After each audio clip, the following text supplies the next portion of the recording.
May 12, 2011. It's Thursday morning in Cobb County, Georgia, a fast-growing community northwest of Atlanta that's home to more than 750,000 people. Cobb County is the third largest county in the state of Georgia. It's known for just being a serene, suburban-type community. It's a great place to live. People here like to say that Cobb County is close to Atlanta, but far away from the big city. You get the best of both worlds. Although plenty of people end up somewhere in between. At a little after 10 that morning, a Cobb County police cruiser pulls into a trailer park just south of Interstate 20. People tend to think of a trailer park as something that's low class or have very negative connotations. But here in the South, and especially in a lot of rural areas, the trailer homes are just like one-story ranched-out homes. The police pull up to the home of 36-year-old DeCarla Lomax. Her family has not heard from her. They're pretty concerned. People who loved DeCarla had been trying to reach her to no avail. So they called police to go out to her mobile home for a welfare check.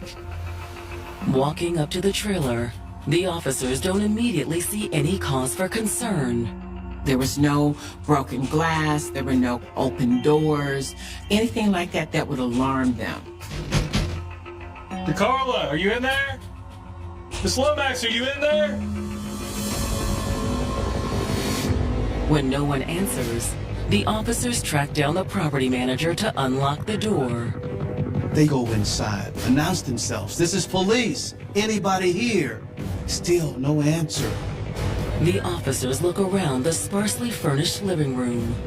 It's so empty, it looks like no one really lives there. But that doesn't mean no one's home. Got a body. As the officers enter the bedroom, they discover a body of a black female laying on the floor. Their face and head is completely covered with a jacket. But her identity is all it conceals.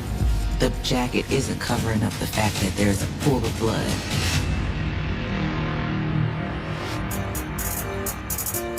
DeCarla Lomax had come to Atlanta in 2006 from the small town of Abbeville, South Carolina. She was a hard worker, somebody who was always striving to better herself. Moving to Atlanta, it's the land of opportunities, especially for young black professionals. However, DeCarla wasn't just looking to better herself. She was building a future for her family. She was a single mother of 3. By 2011, her 2 older children had already left home, but she was still raising her 16-year-old son. Being a single mother, raising a 16-year-old son has to be challenging. Did you finish your homework? Yes, Mom. Are you sure? Positive. Okay, I'm just making sure. How much do I involve myself in his life? How do I make sure that he's safe? Keep him on track with his grades. There are so many dynamics that go into raising a teenager. Once you finish your breakfast, if you want me to give you a ride to school on my way to work, I can do that. Okay. And DeCarla was doing it while working full-time as a certified nursing assistant. It takes a special nature, a special spirit and personality to be in healthcare. That is a person who really does have a compassionate heart. DeCarla was a caregiver at heart, a nurturer at heart. She dedicated her entire life to helping other people. DeCarla was also taking college classes to get her degree as a licensed practical nurse. She was always looking for opportunities to better herself, and there's much more money to be an LPN. Being able to work and go to school, that is a lot of responsibility, but that says a lot about her work ethic.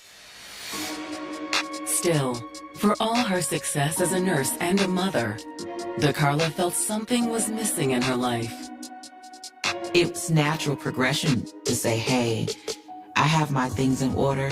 Let's see if I can get me a companion that I can share this with. She found that companion in Deron Williams. She found someone who not only she was attracted to, but someone who also loved her son. Got a really great care with it. Oh, thank you. It wasn't long before Deron moved in with DeCarla and her son. Things were moving fast. They quickly became a happy family. And by 2011, DeCarla's career was on the fast track too. DeCarla had recently graduated with her LPN. Once she got her certificate to be a LPN, the world of opportunities just opened up for her. DeCarla, Deron, and her teenage son are going to be able to afford a bigger house. They're going to be moving out of the trailer park. But now police have found a woman lying on the floor of DeCarla's trailer in a pool of blood. There's no pulse, no response, and it's clear that this person is deceased. She had what we call impact wounds, blunt force wounds that caused severe damage. She was hit so hard that her face was almost unrecognizable. Is the dead woman DeCarla? When the family requested a welfare check, they provided the police with a description. She had a very distinct tattoo. It was on her lower back. That tattoo matches the tattoo that DeCarla had. Yep, there it is.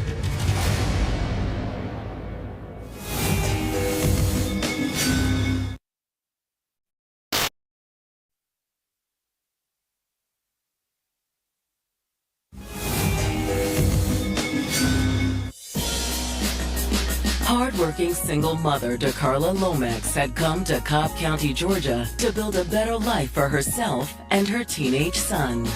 DeCarla is a small town girl from South Carolina who moves to the Atlanta, Georgia area for better opportunities. While working as a nursing assistant, she took classes at a local college. She earned her certification as a licensed practical nurse. She'd also found love with Deron Williams. DeCarla found someone that she thought would complement her life. Things were just looking great for her. Police department. DeCarla, you in here? But now police officers performing a welfare check We got a body. have found a woman's dead body on DeCarla's bedroom floor. Go check for that tattoo. Judging from the tattoo on the lower back, the body appears to be DeCarla's. It also appears she had been beaten to death. Go ahead and start major crime suspect, please. She had massive blunt force trauma to her face and her head. It's down this hallway. When homicide detectives arrive on the scene, they search the trailer for a possible murder weapon. With that type of massive blunt force trauma, it had to be something heavy. Whatever was used had to be covered in blood. However, there's no sign of it in the trailer. They do see some tools laid out on the counter. But there was nothing heavy enough to inflict the sort of injuries DeCarla suffered. There's also no evidence of forced entry or any sort of struggle between DeCarla and her killer. It looks like it might have just been a sudden strike that put DeCarla down. Why the killer struck is more difficult to determine. The police are not sure if it was a robbery gone wrong. The trailer, it was almost empty. There was hardly any furniture in there. It looked like someone had been there packing and moving. So it's really hard to determine if anything was actually taken from the property. However, the detectives have reason to suspect DeCarla knew her killer. Not only was there no evidence of forced entry, when the first officers who arrived on scene found DeCarla, there was a jacket covering her face and head.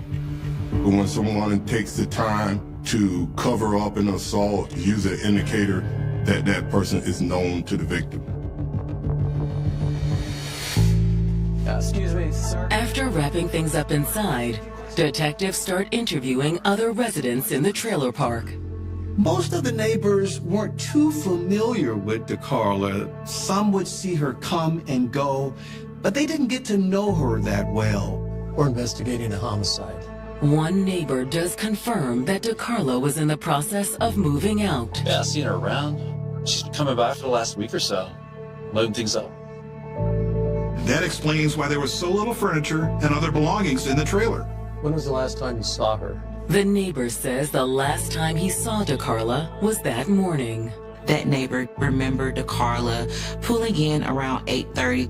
She's getting out of her car, went inside. Huh. Was anyone with her? I hadn't seen one. However, the neighbor's story leaves detectives with another question. The car is no longer there at the trailer. Do you see anyone leave? No. Next time I looked out was when the police came. Okay. All right. Well, thank you for your time. Thank you, sir. Assuming that the killer made off with DeCarla's car, detectives pay a visit to the trailer park's management office. They asked the management office if there's any security footage. As you can see right here, it shows the car coming into the property. Reviewing the footage, detectives note that DeCarla arrived at the trailer park at 8:45 a.m. And about 20 minutes later, they saw DeCarla's car coming back out of the trailer park. And whoever was driving appeared to be in a hurry. They could not ascertain from the video who exactly was driving, but they knew that it wasn't her. By then, DeCarla was lying dead inside the trailer. Okay. Thank you for your time. Appreciate it. Yeah, sure, no problem. But if it wasn't DeCarla, who was it? As detectives leave the management office, they're approached by another of DeCarla's neighbors. Excuse me. Are you the ones asking about DeCarla? Yes, ma'am. The neighbor tells detectives that she's seen two different men at the trailer with DeCarla recently. Well, she had a boyfriend that lived with her. Do you know his name? Deron Williams. She would often see DeCarla with Deron around the trailer, but she did mention that she had seen DeCarla with another man. The neighbor says the man's name is Raymond Harvey. She also tells the police that she often saw DeCarla arguing with this man. And so with this new information, police are thinking, is he possibly the killer?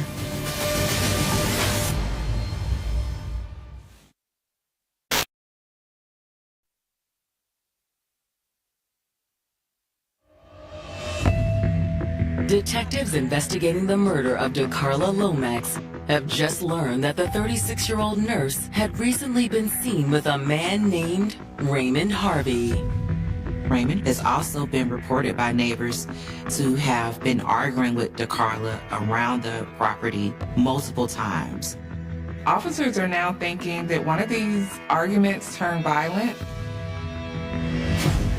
Based on the crime scene, detectives already suspect the killer was no stranger. The fact that her body was covered with that jacket is an indication that this person was known to DeCarla. But who exactly is Raymond? Protocol is always to run a background check. He does have some criminal history. He had been arrested for fraud charges. But there's nothing in his past to suggest he's capable of such a brutal murder. He doesn't have any violent crimes on his record. But they still want to talk to Raymond to get the nature of that relationship. Detectives bring Raymond in for questioning and tell him exactly why he's there. We found an adult black female deceased with obvious injuries. He's listening to the officers. Very matter of fact. He was not emotional. We have positively identified that person as DeCarla. Is he just nonchalant? Or is he trying to play it cool because he already knows that she's dead? When detectives ask how he knows DeCarla, Raymond says that he's her boyfriend. He said that she had recently broken things off with her previous boyfriend, Deron Williams. He also tells detectives that there was some overlap between his relationship and DeCarla's relationship with Deron. And how did y'all meet? She came to South Carolina on business. She came to one of her cousin's house. So I was in cousin's house. When he saw her, he told the cousin immediately, "Hey, who's that? I like her. Can you hook me up?" Raymond says that's when he and DeCarla had begun a long-distance relationship. But she continued to see Deron, too. When things were great with Deron, he would stay with her, and then when they weren't so great, she would call Raymond. But he says that DeCarla eventually said she was tired of the back and forth. She had told me on the phone, she said, look, she don't do a long-distance relationship, so I really want to be with her, and I'm to Atlanta. Raymond says he'd moved to Atlanta to stay with DeCarla. And this time, DeCarla told him that she and Deron had broken up for good. But according to Raymond, Deron wasn't entirely out of the picture.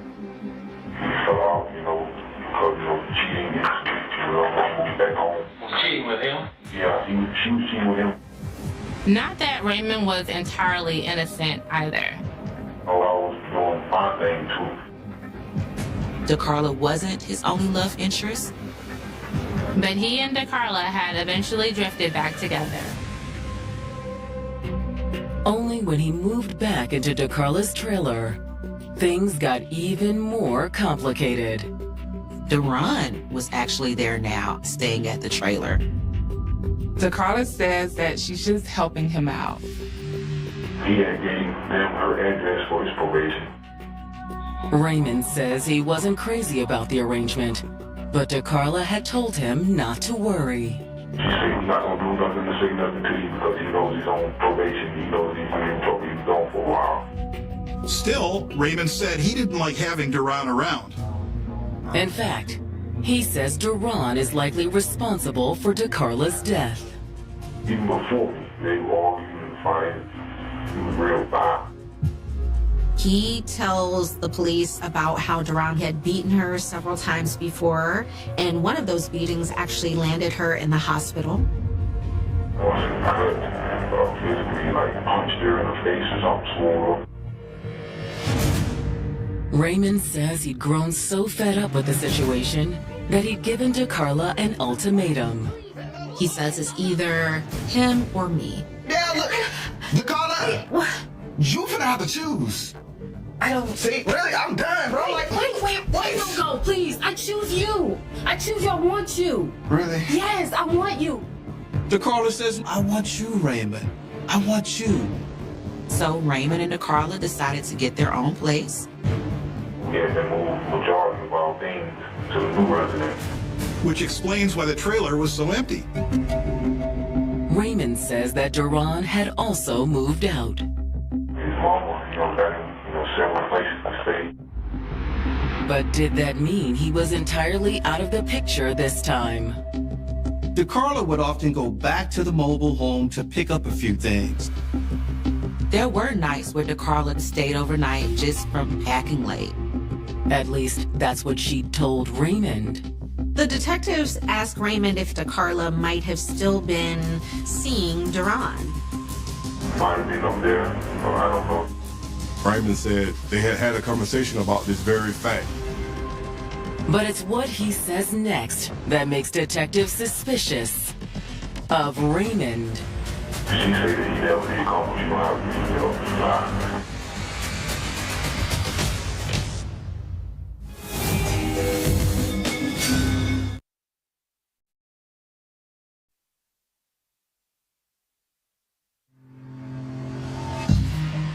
Detectives investigating the murder of 36-year-old DeCarla Lomax are questioning her new boyfriend, Raymond Harvey. Raymond's responses during the interview were making detectives more than a little suspicious. He was nonchalant about the whole situation. But there's one thing Raymond says that really sticks out to detectives. They asked Raymond if he thought DeCarla was still hooking up with her ex, Duran, behind his back. That's when Raymond tells detectives, I don't know, but you know, all women lie. That says a lot about his trust of DeCarla and his overall thought process of how women are in general. So that is a major red flag to detectives. Had he followed DeCarla to the trailer, hoping to catch them in the act? Possibly that's the motive. That there was jealousy going on, there was a heated argument that turned violent. Probing for his whereabouts around the time of the murder, detectives ask when he last saw DeCarla. Raymond told detectives that DeCarla had left early in the morning. She was supposed to take her son to school and then go by the mobile home to pick up a few things. She's gonna be over there getting things situated for a while. But when they ask if he'd gone to the trailer that morning, he says no. Raymond's alibi is that he walked DeCarla's sister's kids to school that morning because they were staying with him at the time. They invited me back to my place downtown. Raymond told detectives he had texted her and called her and received no response. He was wondering where she was. It was at this point where Raymond began to demonstrate some behavior not consistent with his earlier attitude when officers told him that she was deceased. At first, he was flat, he was robotic, and at the end of questioning, he became really emotional.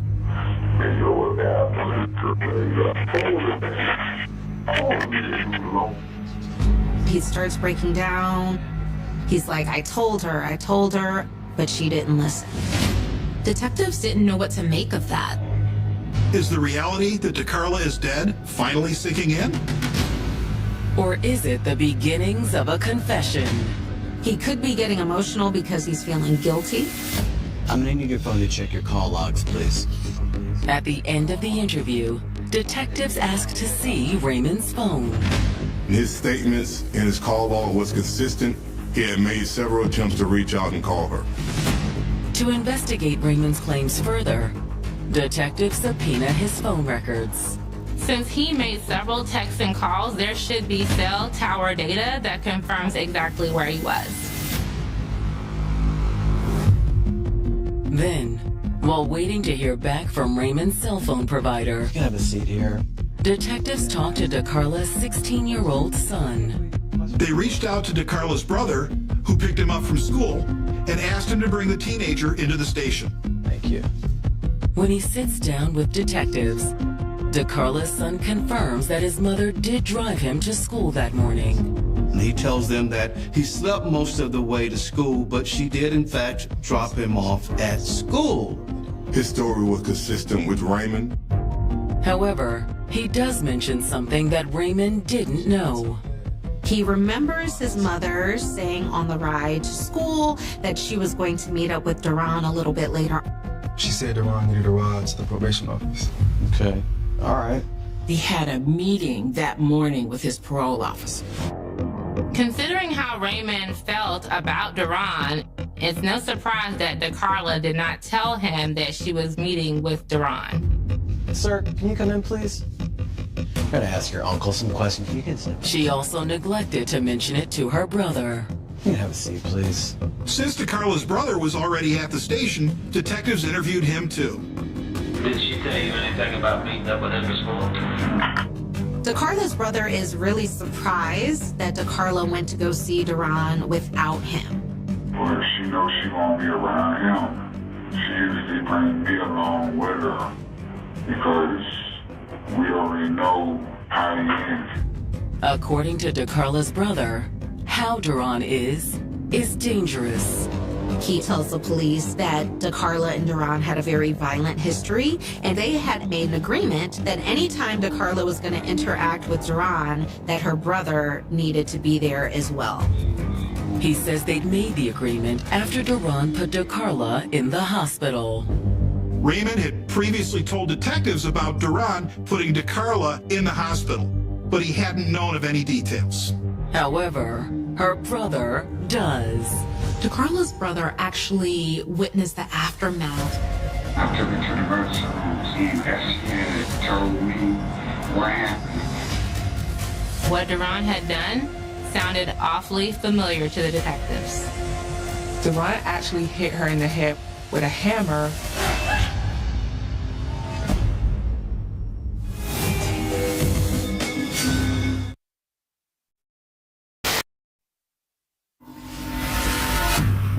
DeCarla Lomax's brother has revealed to the detectives investigating her murder that the 36-year-old nurse had previously been the victim of a similar attack at the hands of her ex-boyfriend, Deron Williams.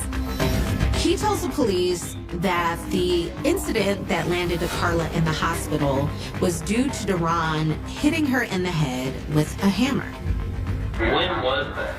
This was back in 2009 or 2008. He didn't see her get hit with the hammer, but he came home, saw his sister in her room crying. DeCarla, what's going on? And saw Deron sitting across from her. He was sitting in her chair, trying to, apologize or talk to her or something. DeCarla's brother says he didn't know exactly what Deron had done until later, after he drove his sister to the emergency room. She told me that she had him in there fussing with her, yelling and cussing, running back and forth. Where you was at last night? What are you talking about? How you gonna go out with Megan and we do it for me? So he left out the room the second time. And when he came back in the room running at her. With her on the head with the helmet. Her brother suspects that maybe something similar happened in this instance as well. Her being hit in the head with a hammer in previous offenses makes him think Deron could be the one who did the same thing twice. Thank you for your time. I'll see you out. After talking with DeCarla's brother, detectives pulled Deron's criminal history and confirmed that he'd been charged for the attack that put DeCarla in the hospital. They find that he's actually on probation for the assault charge. He did plead guilty to assaulting her with a hammer. Despite that, DeCarla hadn't made a clean break with Deron. She let him stay at the trailer while he was on probation for the assault that put her in the hospital. I can imagine him saying, well, if you wouldn't have made me so mad, then I wouldn't have caught this charge. And so she's feeling guilty. Based on what detectives have learned, Deron becomes the focus of the investigation. Police contact his parole officer in an effort to locate him. The parole officer confirmed what DeCarla's son told them, that he was supposed to meet with Deron on the morning of the murder. But Deron had missed the meeting. The probation office also tells detectives that it is DeCarla who usually brings him there. Between the parole officer, DeCarla's son, and her brother, the detectives are able to give DeCarla's parents a better picture of what happened when they arrive at the station later that day. They have driven all the way to Cobb County upon hearing the news. Apparently she still had some association with Deron. Something about he was supposed to go on probation for this person that DeCarla was going to take. We don't know what the reason is behind it, other than there was an argument probably. But I know that it was a violent death. Her parents, of course, were devastated, but they weren't really surprised. They had warned her on numerous occasions.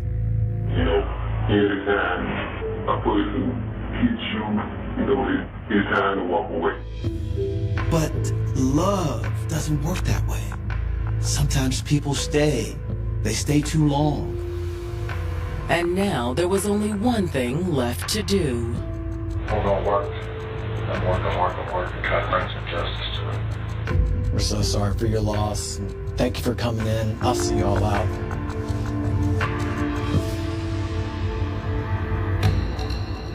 For the investigators, the path to justice starts with locating Deron Williams. They put out an all points bulletin for him to be located. Detectives also issue a be on the lookout alert for DeCarla's car. Based on surveillance video from the trailer park, detectives determined that Deron fled in DeCarla's car. The Bolo quickly gets results. Atlanta PD contacts the detectives to let them know that they've located DeCarla's car. It had been abandoned. The wheels were stolen and there was no sign of Deron. There was no indication a crime had occurred in the vehicle. They had no murder weapon. Their best chance of locating Deron turns out to be a bust. Detectives are preparing for a manhunt because they don't know where Deron is.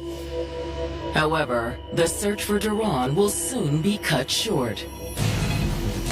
Homicide. Then out of the blue, they hear from Deron's sister. Deron's sister tells the investigators that she's heard something very disturbing. I got a call from my mother. It was hysterical. According to the sister, she had very good reasons to be. She said that my brother had accidentally killed his girlfriend.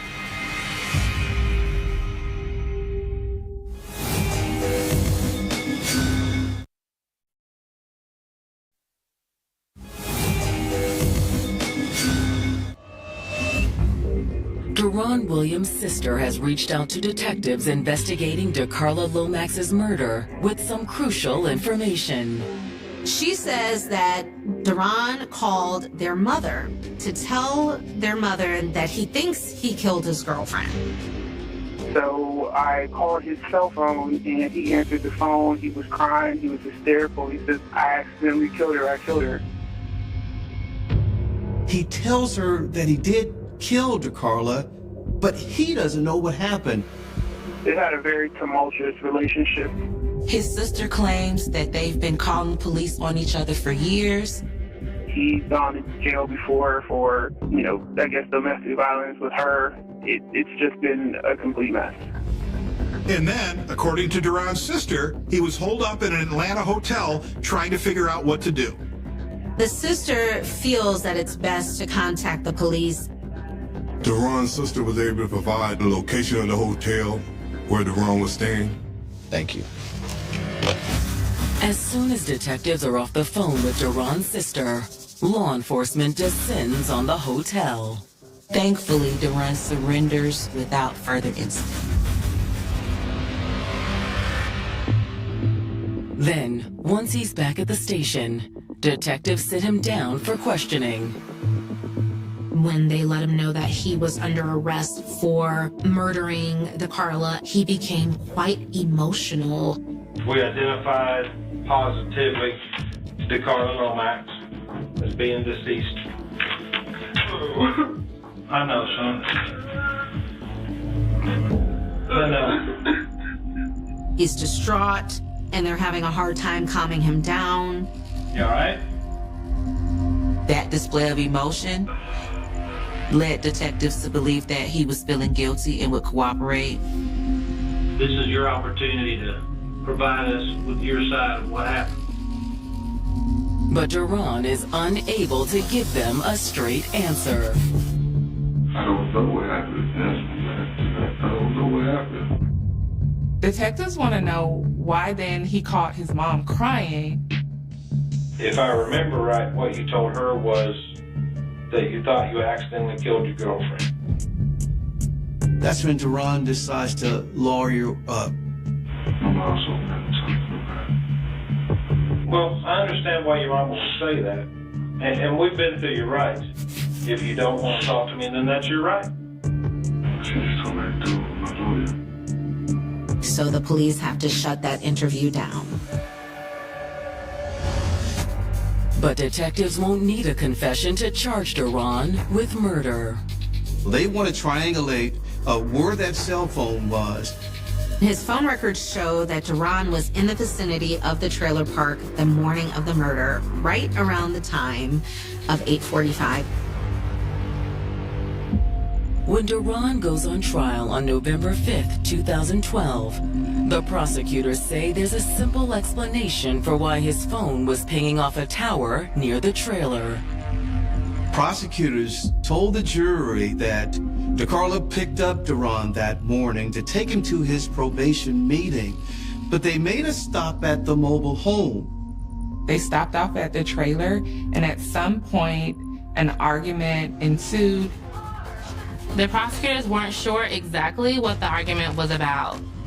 They only know what happened next. He lost it. He lost his cool.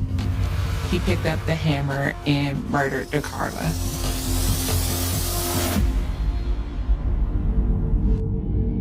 Because unlike the previous attack, he hit her more than once. This definitely was a fit of rage from Duran. It wasn't until after multiple blows from the hammer that Duran realized DeCarlo was dead.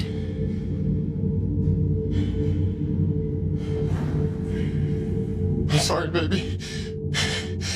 I'm sorry. I'm so sorry.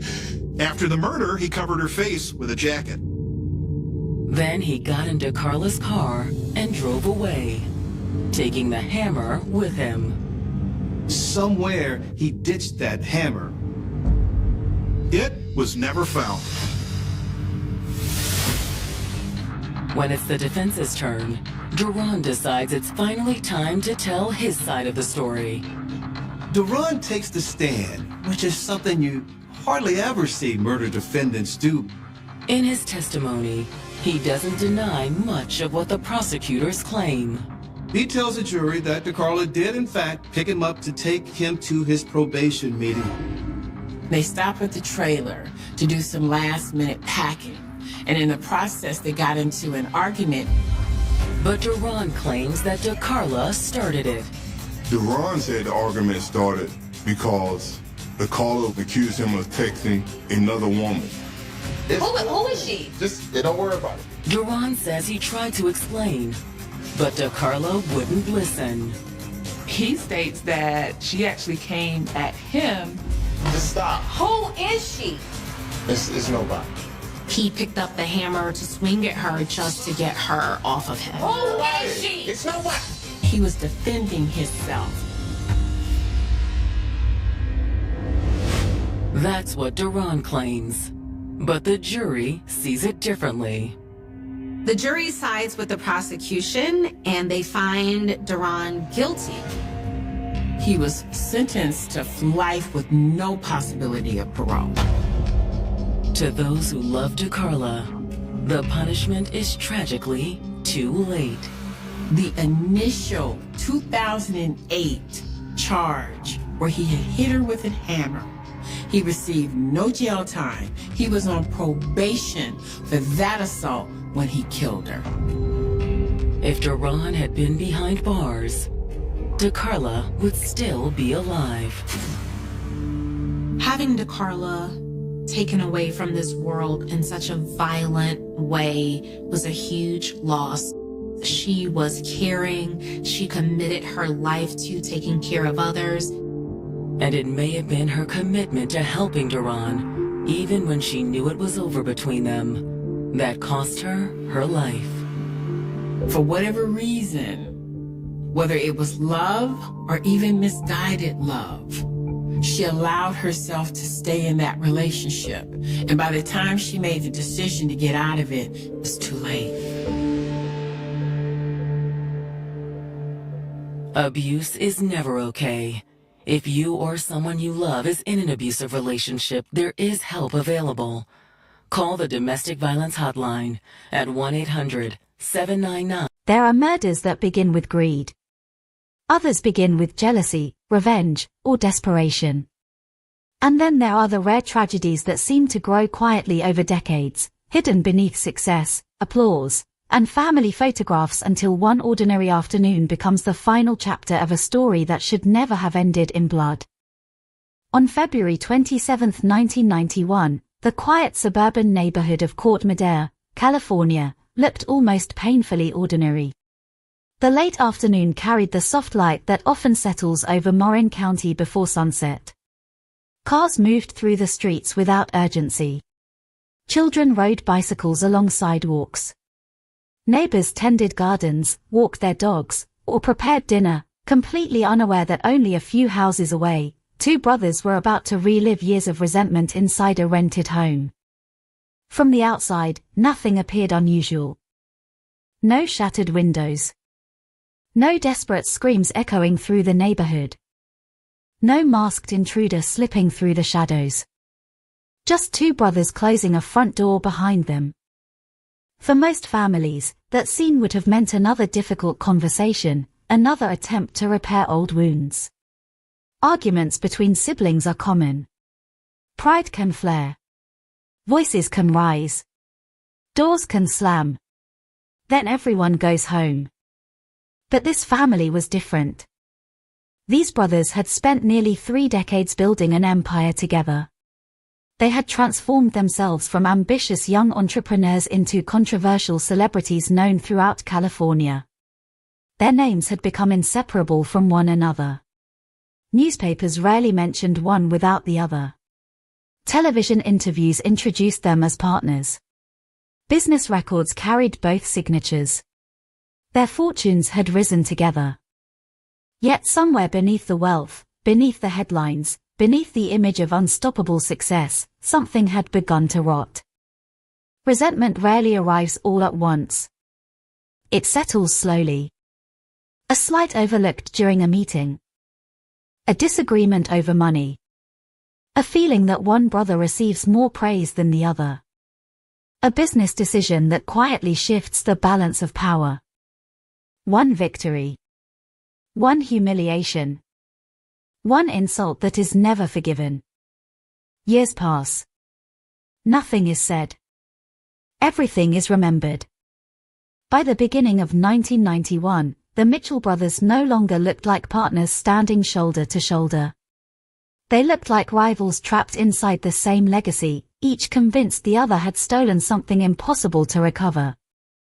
One believed he had built the empire. The other believed he had kept it alive. Neither man appeared willing to surrender. No one could point to the exact moment their relationship became beyond saving. Friends would later remember tense conversations. Employees recalled meetings filled with icy silence. Lawyers became messengers between men who once finished each other's sentences. The company they had created was no longer simply a business. It had become a battlefield. On that February afternoon, Jim Mitchell climbed into his vehicle and drove toward his younger brother's rented home. Perhaps he believed they would settle another dispute. Perhaps he had already made peace with what he intended to do. No witness could answer that question. No recording captured their conversation. The only people who knew exactly what happened inside that house were the two brothers themselves. Only one of them would leave alive. Investigators would later piece together the final moments from bloodstains, bullet trajectories, shell casings, and physical evidence. Every mark inside the home became part of a conversation that could never be heard again. Some arguments end with silence. This one ended with gunfire. Several shots shattered the ordinary rhythm of the afternoon. Inside the bathroom, Artie Mitchell collapsed onto the floor. Within moments, decades of partnership, rivalry, success, and bitterness had been reduced to one irreversible fact. One brother was dead. The other was walking away from the house carrying the weapon. Perhaps the strangest detail came only minutes later. Jim Mitchell did not disappear. He did not race toward another state. He did not abandon the rifle in a river. He did not invent an elaborate story. Instead, he remained nearby. When officers found him walking only a short distance from the scene, he still possessed the firearm. He surrendered without violence.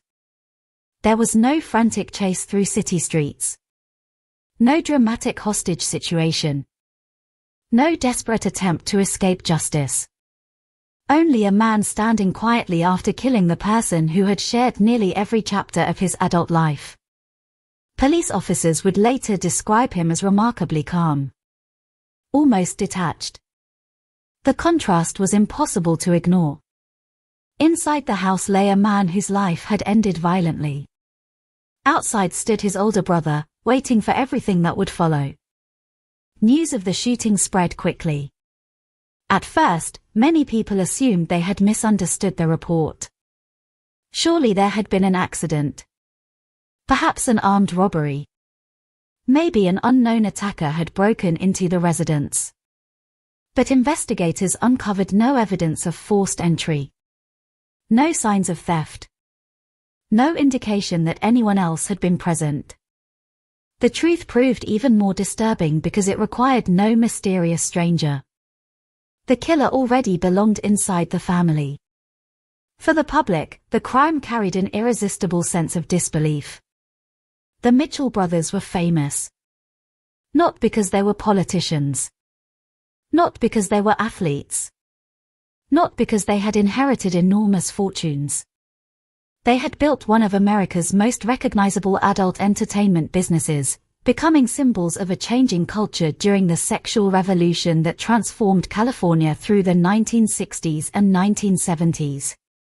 They had challenged social norms, generated millions of dollars, faced obscenity prosecutions, appeared in documentaries, given interviews, lived controversial lives in front of cameras. They had survived legal battles, public criticism, business competition, changing markets. Yet the greatest threat to their future had never come from outside the company. It had been growing quietly between the two men who created it. People often imagine homicide as an explosion of sudden violence, but experienced investigators know many killings begin years before the trigger is pulled. The murder weapon may appear in a single afternoon. The motive usually arrives much earlier. Sometimes decades earlier. Every unresolved argument becomes another brick. Every betrayal another layer. Every unspoken resentment another crack spreading through the foundation. Eventually the structure collapses. Looking backward, everyone claims the warning signs were obvious. Looking forward, almost no one recognizes them in time. The Mitchell case forced investigators to examine more than a shooting.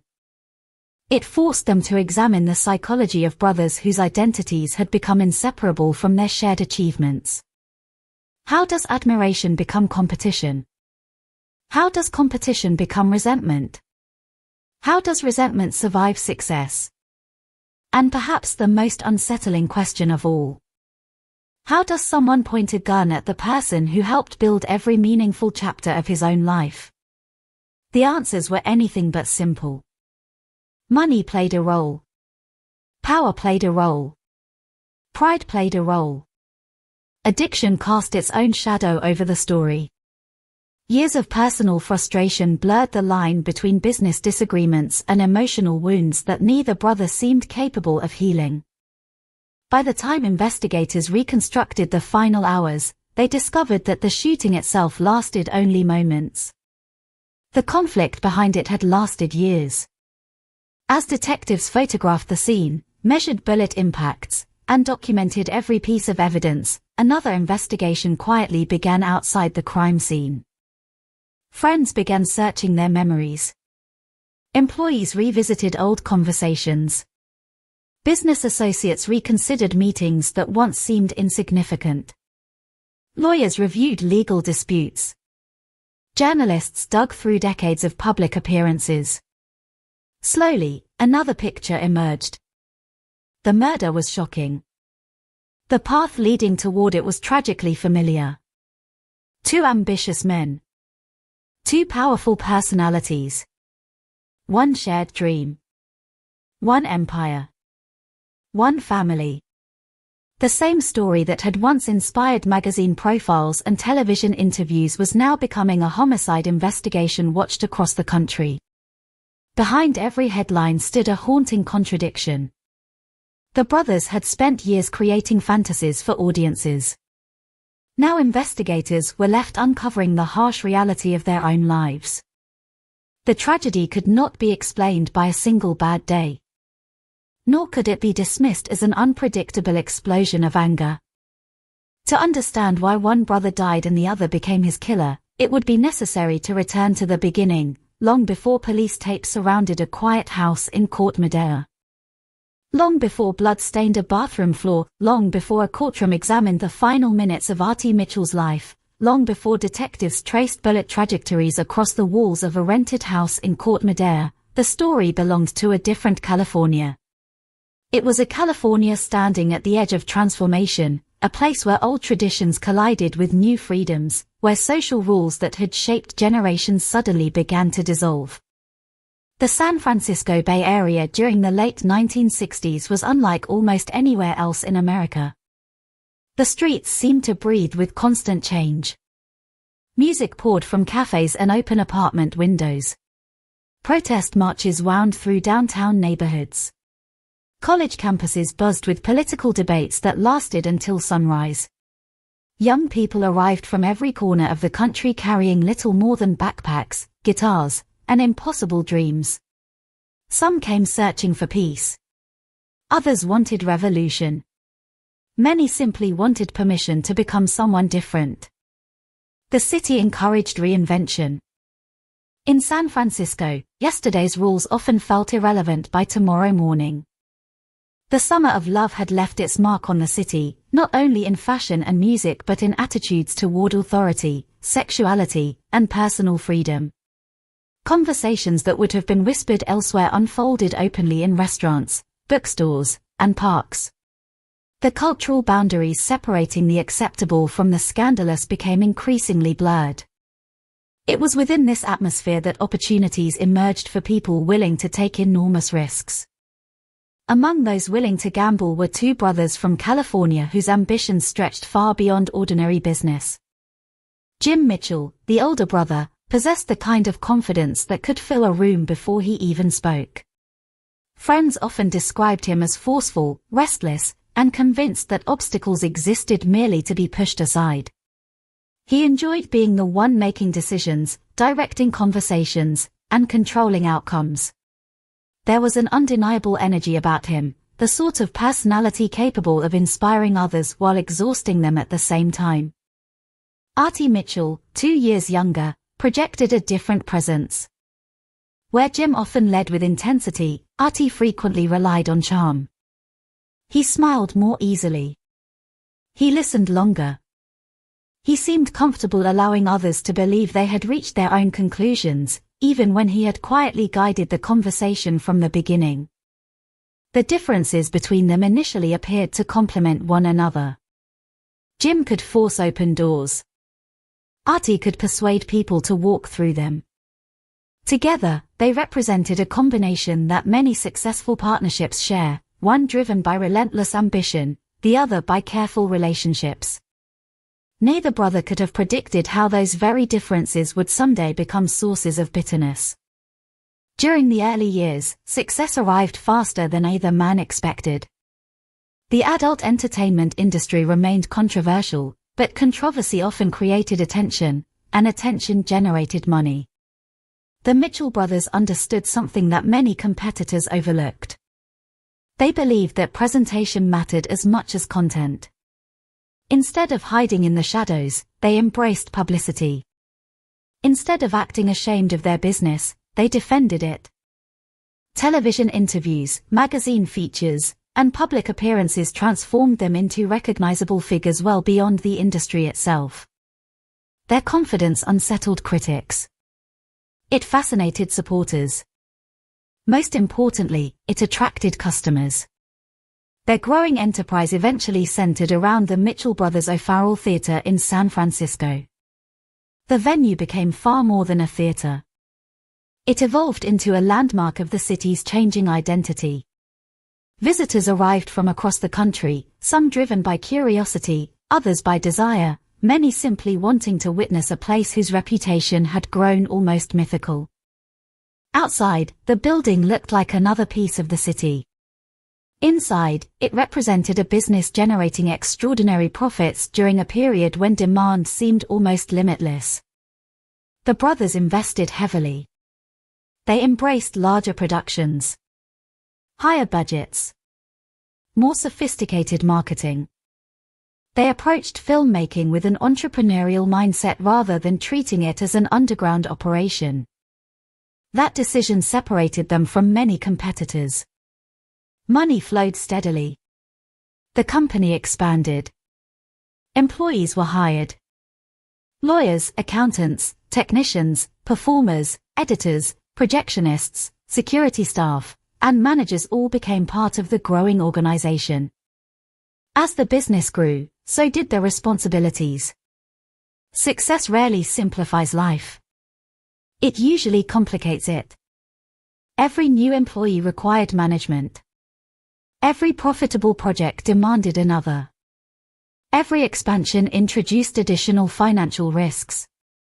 The brothers who had once worked side by side suddenly found themselves supervising an increasingly complicated company. Power naturally became divided. Some departments answered primarily to Jim. Others relied more heavily on Artie. At first, the arrangement seemed practical.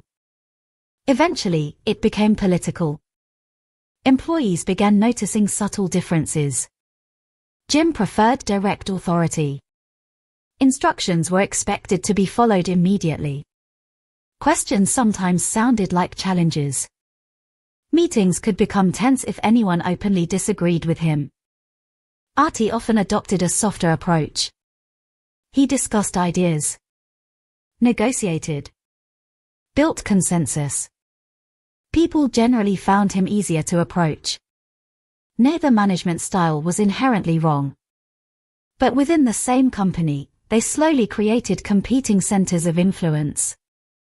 Workers learned which brother was more likely to approve a proposal. Business partners discovered which office offered easier negotiations. Small divisions quietly formed beneath the surface. No one imagined those invisible lines would someday matter so much.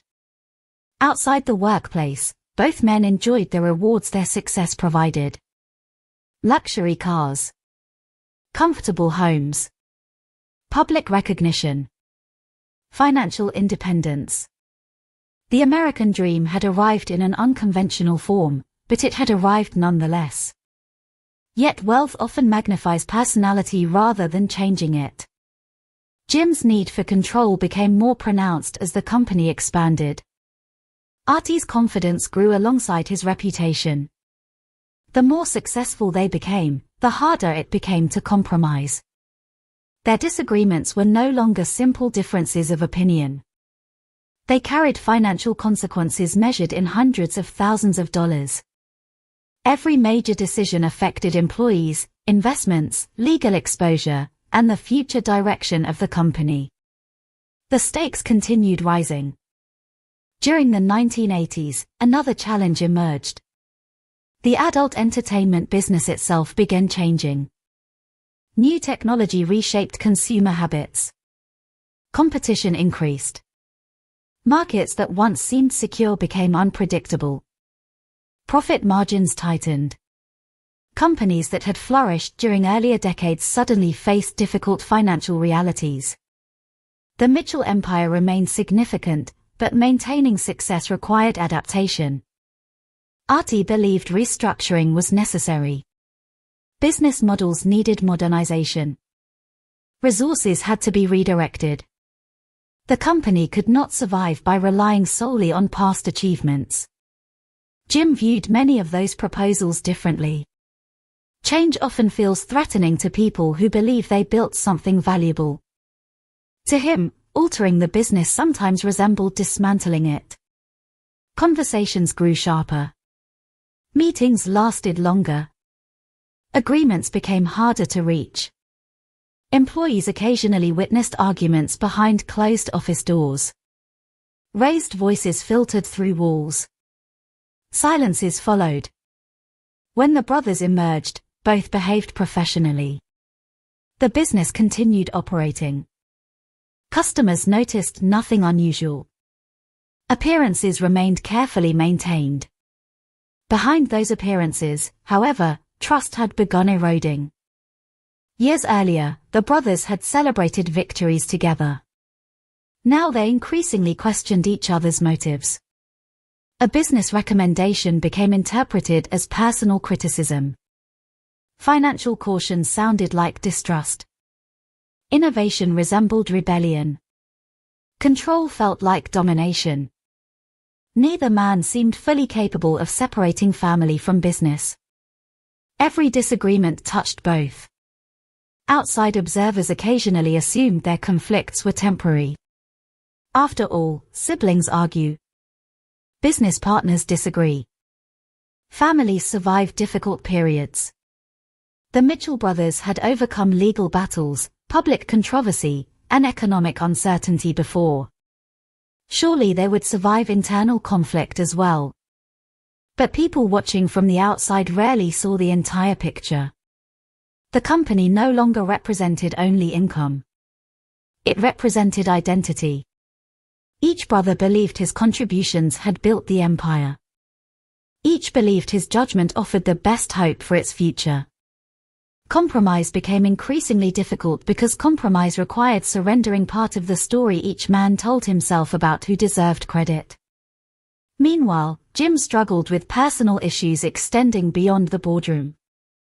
Alcohol and drug use became recurring concerns. Those close to him observed unpredictable mood swings. Some days he appeared energetic and optimistic. On others, frustration surfaced quickly. Patience disappeared. Minor disagreements expanded into major confrontations. Whether caused by stress, addiction, personality, or some combination of all three, the result remained the same. Relationships deteriorated. Friends drifted away. Professional interactions became increasingly strained. Artie noticed the changes. Employees noticed them. Business associates noticed them. No one, however, fully appreciated where those changes might ultimately lead. As the calendar approached 1991, communication between the brothers grew increasingly formal. Lawyers sometimes handled conversations that family members once would have shared over dinner. Documents replaced trust. Contracts replaced handshakes. Every negotiation carried emotional weight accumulated over decades. The company they had created together no longer felt like shared property. It felt contested. Those closest to the brothers later recalled an atmosphere of exhaustion. Not dramatic hatred. Not constant shouting. Something quieter. A persistent tension hanging over every meeting. A sense that everyone walked carefully around subjects capable of triggering another confrontation. People adapted. Employees learned when to remain silent. Friends avoided discussing business. Family gatherings became complicated. Everyone hoped the conflict would eventually cool. Instead, it continued warming beneath the surface like pressure building inside a sealed container. Then came the early weeks of 1991. Artie increasingly supported reorganizing parts of the business. Jim resisted. Their disagreements became more frequent. Witnesses later remembered particularly heated exchanges inside company offices. Nobody knew precisely what words were spoken. What remained clear was that reconciliation seemed increasingly distant. The brothers still shared history.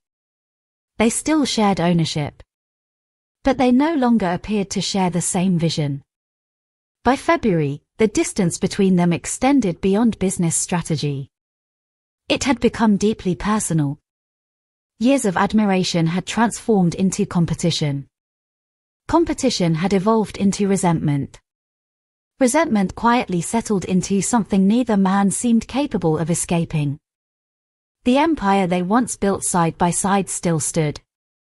From the outside, customers arrived. Employees worked. Money changed hands. Business continued. Inside the partnership, however, the foundation had already begun to fracture. And sometimes the most dangerous buildings are not the ones already collapsing.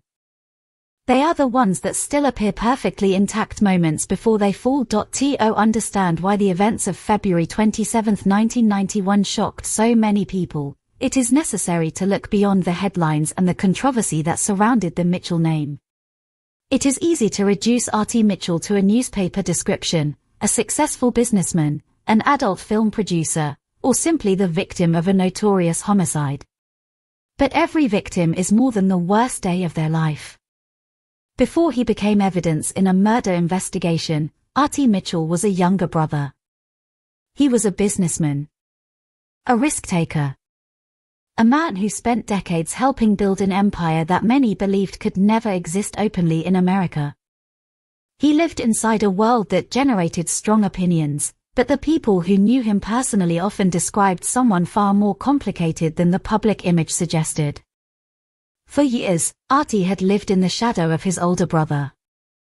Jim was louder, more aggressive, more willing to dominate every room he entered.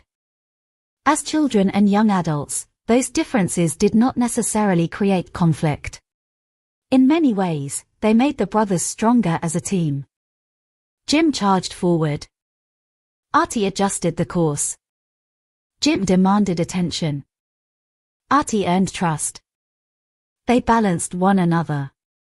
Employees who had worked alongside both brothers often noticed that R.T. approached people differently. He remembered names. He asked questions before giving instructions. He could spend an hour discussing business without making the conversation feel like a negotiation. He understood something that many successful entrepreneurs eventually learn. Companies are built with money. They survive because of relationships.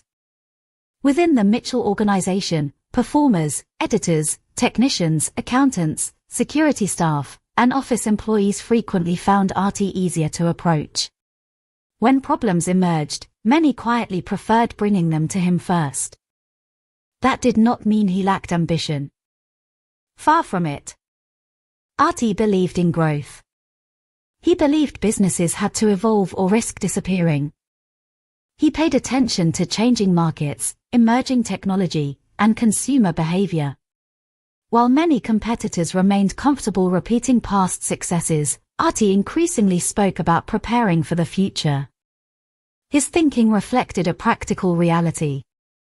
The industry that had once produced extraordinary profits was changing. The explosion of home video had reshaped distribution. Competition had multiplied. Profit margins narrowed. Customers had more choices than ever before. Standing still no longer guaranteed survival. To R.T., adaptation was not betrayal. It was necessity. Unfortunately, not everyone shared that perspective. By the late 1980s, conversations between the brothers often returned to the same familiar disagreements. How should money be invested? Who should control daily operations? Should the company continue relying on its established reputation, or should it reinvent itself for a changing marketplace? Neither man lacked intelligence. Neither lacked experience. The problem was that both believed they alone understood what the company needed most. As their disagreements became more frequent, R.T.'s position inside the business gradually changed. He was no longer simply Jim's younger brother. Increasingly, he became his equal. Sometimes, in the eyes of employees and business partners, he even appeared to be the more effective executive. That subtle shift mattered. Power rarely changes hands without creating tension. Recognition can become dangerous when two people believe they deserve it equally. Former employees would later remember how outsiders often gravitated toward R.T. during meetings. Reporters frequently sought his comments. Investors and business associates found him approachable. He projected confidence without appearing confrontational. To many observers, he represented stability. Whether Jim viewed those growing perceptions as harmless or threatening remains impossible to know with certainty. What is clear is that the relationship between the brothers continued to deteriorate. Outside the office, Artie attempted to maintain a relatively structured routine despite the growing pressure. Like many business owners, his days were filled with phone calls, meetings, financial reviews, and endless decisions.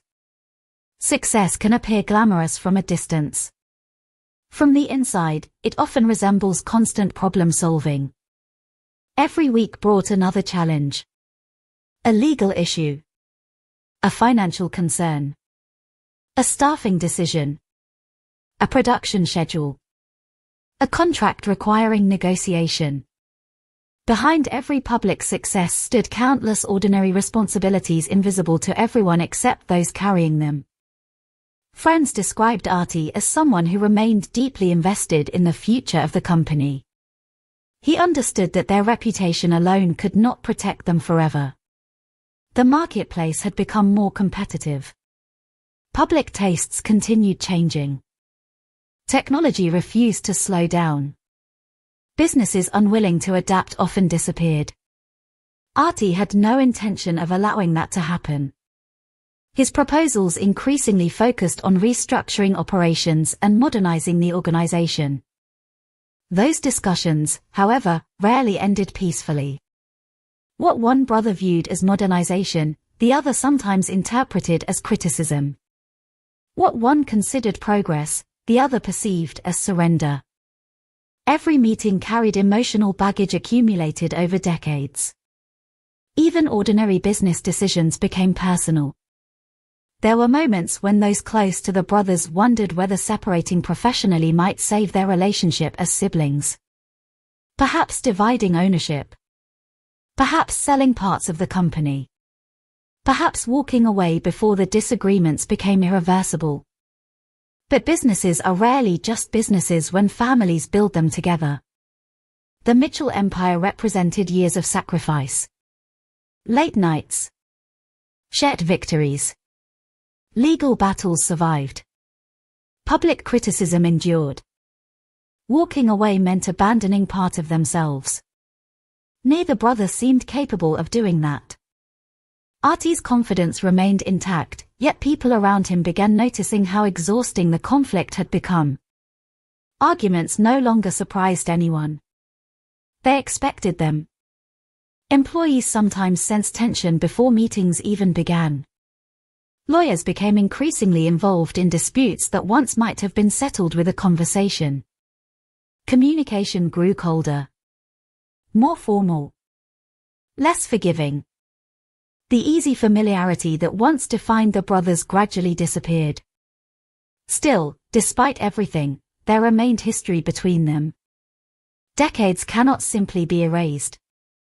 Every disagreement existed alongside childhood memories, early struggles, shared dreams, and extraordinary achievements. That complexity makes family conflict uniquely painful. Enemies are easy to understand. Brothers are not. As February 1991 approached, Artie continued advocating for changes inside the business. He believed the company needed a new direction. Whether those changes would ultimately have succeeded is impossible to know. History never reveals the futures that never happened. Instead, history records only what did. During those final weeks, several people observed increasingly heated disagreements between the brothers. Some described raised voices. Others recalled long periods of silence afterward. No one appears to have believed violence was inevitable. Business partnerships fail every day without ending in murder. Sibling rivalries last lifetimes without anyone reaching for a weapon. That assumption, that tomorrow will resemble yesterday, often prevents people from recognizing genuine danger. Artie himself appears to have continued communicating with Jim despite their deteriorating relationship. That fact alone suggests something important. Whatever frustrations existed between them, there remained enough familiarity for another meeting. Another conversation. Another attempt, perhaps, to resolve yet another dispute. The afternoon of February 27th began like countless other workdays. Nothing about the weather suggested history was waiting. Nothing about the streets hinted that detectives would soon flood the neighborhood. Somewhere during that day, arrangements were made for the brothers to meet at Artie's rented home in Court Madera. Whether the meeting had been planned well in advance or organized more recently has never been fully established. What is known is that Jim arrived at the residence. The brothers entered the house together. The front door closed behind them. Inside those walls existed decades of shared history. No cameras recorded what followed. No witnesses sat quietly in another room. Only the brothers knew how the conversation began. Perhaps they discussed money. Perhaps ownership. Perhaps the future of the company. Perhaps old grievances resurfaced once again. Investigators would later determine that alcohol had likely been consumed during the meeting, adding another unpredictable element to an already volatile relationship. Alcohol has a way of lowering the barriers people spend years constructing. Thoughts normally left unspoken suddenly become impossible to suppress. Old resentments gain fresh energy. Carefully controlled emotions escape. What began as conversation gradually transformed into confrontation. Exactly who raised their voice first will never be known. Exactly what words crossed the room disappeared with Artie forever. The evidence left behind could explain how the shooting occurred. It could never fully explain why the final argument reached the point where one brother armed himself against the other. The confrontation moved through the house. At some point, Jim produced a semi-automatic rifle he had brought with him. That detail alone suggested the meeting carried a level of danger impossible to ignore. Moments later, multiple shots echoed inside the residence. Artie was struck by gunfire. He collapsed inside the bathroom. The wounds proved catastrophic. Medical evidence later showed that he died almost immediately from multiple gunshot injuries. There was no opportunity for final words. No desperate phone call. No chance to explain what had happened. The man who had spent decades building a business, navigating controversy, and planning for the future lost everything within seconds. His life ended not at the hands of a stranger hiding in darkness, but at the hands of the person who had shared nearly every defining chapter of his professional life. When investigators later entered the home, they found no evidence of forced entry. No signs of robbery. No hidden intruder. Only shell casings scattered across the scene, blood marking the bathroom floor, and physical evidence pointing toward a single conclusion. The violence had remained entirely inside the family. For detectives, the forensic evidence answered many practical questions. For everyone else, it created emotional ones. How could two brothers who had achieved so much together arrive at such a devastating ending? How many opportunities for reconciliation had disappeared over the years? At what point had disagreement become hatred? No investigation could measure those answers. Crime scene photographs could document bloodstains. Ballistics could identify the weapon. Autopsy reports could explain the injuries. None of them could fully capture the loss of possibility. Artie Mitchell would never grow older. He would never see whether his plans for the business might have succeeded. He would never repair his relationship with his brother. He would never have the opportunity to rewrite the final chapter of a story that had begun with ambition instead of violence. His future ended inside a quiet suburban house. The questions left behind would continue long after the crime scene had been cleaned. By the afternoon of February 27, 1991, nothing about the neighborhood suggested that it was about to become the setting for one of California's most shocking family homicides.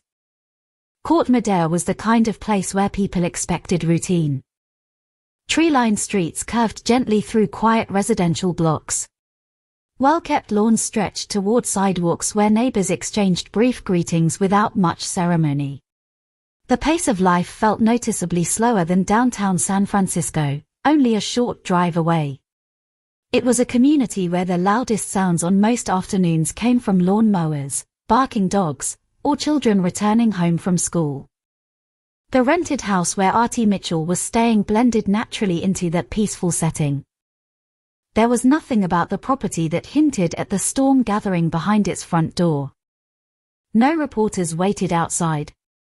No police cruisers lingered nearby. No one imagined that before the day ended, detectives would photograph bloodstains inside the bathroom while crime scene tape fluttered across the entrance. For Artie, the day had begun like many others. Business remained complicated. The disagreements with Jim had not disappeared. Yet conflict had become so familiar that another difficult conversation may not have seemed unusual. When relationships deteriorate gradually over years, people often adapt to the tension. Arguments become expected. Harsh words lose their shock. Promises to never speak again quietly dissolve into another meeting a week later. The brothers had reached that point. They were no longer close. But they were not strangers either. Too much history connected them. Sometime that afternoon, Jim Mitchell drove toward the house. The drive itself lasted only a short time. Whether he spent those minutes rehearsing what he intended to say, replaying old arguments inside his mind, or simply driving in silence is something no one can ever know. The windshield framed familiar California roads. Traffic moved normally. Drivers in neighboring vehicles had no reason to pay attention. To them, Jim was simply another man heading toward another destination. Nothing more. Yet inside his vehicle rested an object that would change everything. Investigators later established that Jim had brought a semi-automatic rifle with him. That fact would become one of the most disturbing elements of the case. People continue debating whether the weapon indicated planning or whether it reflected a man who routinely kept firearms nearby. Whatever the intention, one undeniable reality remained. The rifle traveled with him to his brother's home. When Jim arrived, there was no dramatic confrontation outside. No witnesses reported shouting on the front lawn. No neighbors described physical violence at the doorway. The meeting began quietly. Artie allowed his brother inside. The front door closed. The outside world disappeared. Within those walls existed decades of shared memories. Childhood experiences. Business victories. Financial success. Public controversy. Private disappointments. Thousands of conversations had once taken place between these two men. Most had ended with plans for tomorrow. This conversation would end with no tomorrow at all. Exactly how the discussion unfolded has never been fully reconstructed. No audio recording existed. No eyewitness observed the exchange. Everything investigators later understood came from physical evidence, Jim's own statements, and the silent testimony left behind inside the house. It is believed that the brothers drank alcohol while they talked. Perhaps the first few minutes remained calm. Perhaps they attempted to discuss business rationally. Maybe they revisited familiar disagreements about ownership, finances, or the future of the company. Or perhaps the conversation became hostile almost immediately. No one knows. What is certain is that whatever began as dialogue slowly transformed into confrontation. Imagine two men carrying years of unresolved resentment into the same room. Every sentence carries hidden meaning. Every disagreement awakens older ones. An innocent remark sounds like an insult. Silence feels like accusation. Pride refuses to retreat. Neither brother had built his career by surrendering easily. Each believed deeply in his own judgment. Neither wanted to lose. As voices likely grew louder, emotions began replacing logic. The room itself became smaller. The distance between them seemed shorter. Every word struck harder than the last. Years of frustration demanded release. There are moments during heated arguments when people recognize they have crossed an invisible line. The conversation no longer seeks understanding. Its only purpose becomes winning. Whatever happened inside that house, the brothers reached that point.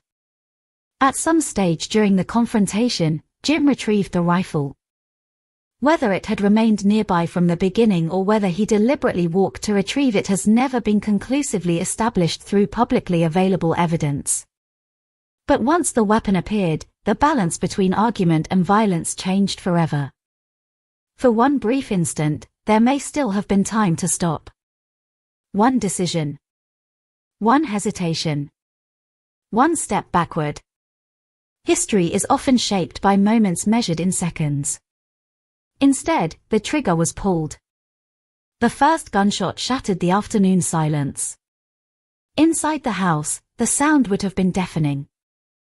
A rifle fired within enclosed rooms produces an explosive force that overwhelms the senses.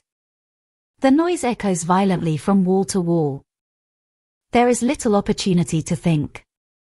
Only instinct remains. Investigators later concluded that multiple rounds were fired. Artie was struck by several bullets. The exact sequence of movements inside the residence remains uncertain, but evidence indicated that the confrontation carried into or concluded inside the bathroom. Perhaps Artie attempted to retreat. Perhaps he sought cover. Perhaps he simply moved instinctively as the shooting unfolded. The answers died with him. He collapsed onto the bathroom floor. Blood spread rapidly across the room. The injuries were catastrophic. Medical evidence would later determine that he suffered multiple gunshot wounds that caused his death almost immediately. There was no lengthy struggle for survival. No dramatic final conversation between the brothers. No opportunity for reconciliation after the violence. The shooting ended almost as quickly as it had begun. Silence returned. But it was no longer the silence of an ordinary house. It was the silence left behind after irreversible violence. Inside the residence, Artie's life had ended. Jim remained alive. For a few moments, only he knew what had happened. Many killers immediately begin planning escape. They hide weapons. Invent alibis. Destroy evidence. Leave the area before authorities arrive. Jim did something very different. He left the house. But he did not flee. He walked away from the residence carrying the rifle. Witnesses would later place him only a short distance from the crime scene. His movements lacked the frantic desperation often associated with fugitives. He did not appear to be racing toward freedom. He simply walked. Meanwhile, someone alerted emergency services. The exact circumstances surrounding that call have been reported differently over the years, but once law enforcement received notification of the shooting, officers responded rapidly. Every minute mattered. Whenever reports involve firearms and possible injuries, first responders prepare themselves for uncertainty. An active shooter may still be inside. Victims may require immediate medical assistance. Additional suspects may remain nearby. Officers approaching the scene knew almost nothing. They arrived expecting danger. Instead, they encountered something strangely calm. Not far from the residence, officers found Jim Mitchell. He still possessed the rifle. A handgun was also discovered in his possession. The presence of multiple firearms only deepened investigators' concerns about what had occurred inside the house. Yet Jim offered no resistance. No attempt to fire at police. No struggle. No dramatic standoff. He surrendered peacefully. Accounts from responding officers later described his demeanor as remarkably composed. There was little outward panic. Little visible emotion. For experienced investigators, such emotional detachment can be unsettling. The contrast between recent violence and apparent calm often leaves lasting impressions on those who witness it. As officers secured Jim, other members of the response team entered the residence. The reality awaiting them inside immediately confirmed the severity of the incident. Artie Mitchell lay motionless inside the bathroom. Blood marked the floor and surrounding surfaces. Spent shell casings remained where they had fallen. The room told its own story. Emergency medical personnel could do nothing. Artie was already beyond help. The residence quickly transformed into an active homicide scene. Crime scene investigators began their methodical work. Every photograph mattered. Every measurement. Every shell casing. Every bloodstain. Every damaged surface. Forensic science often appears clinical, almost detached, but behind every numbered evidence marker lies someone's final moments.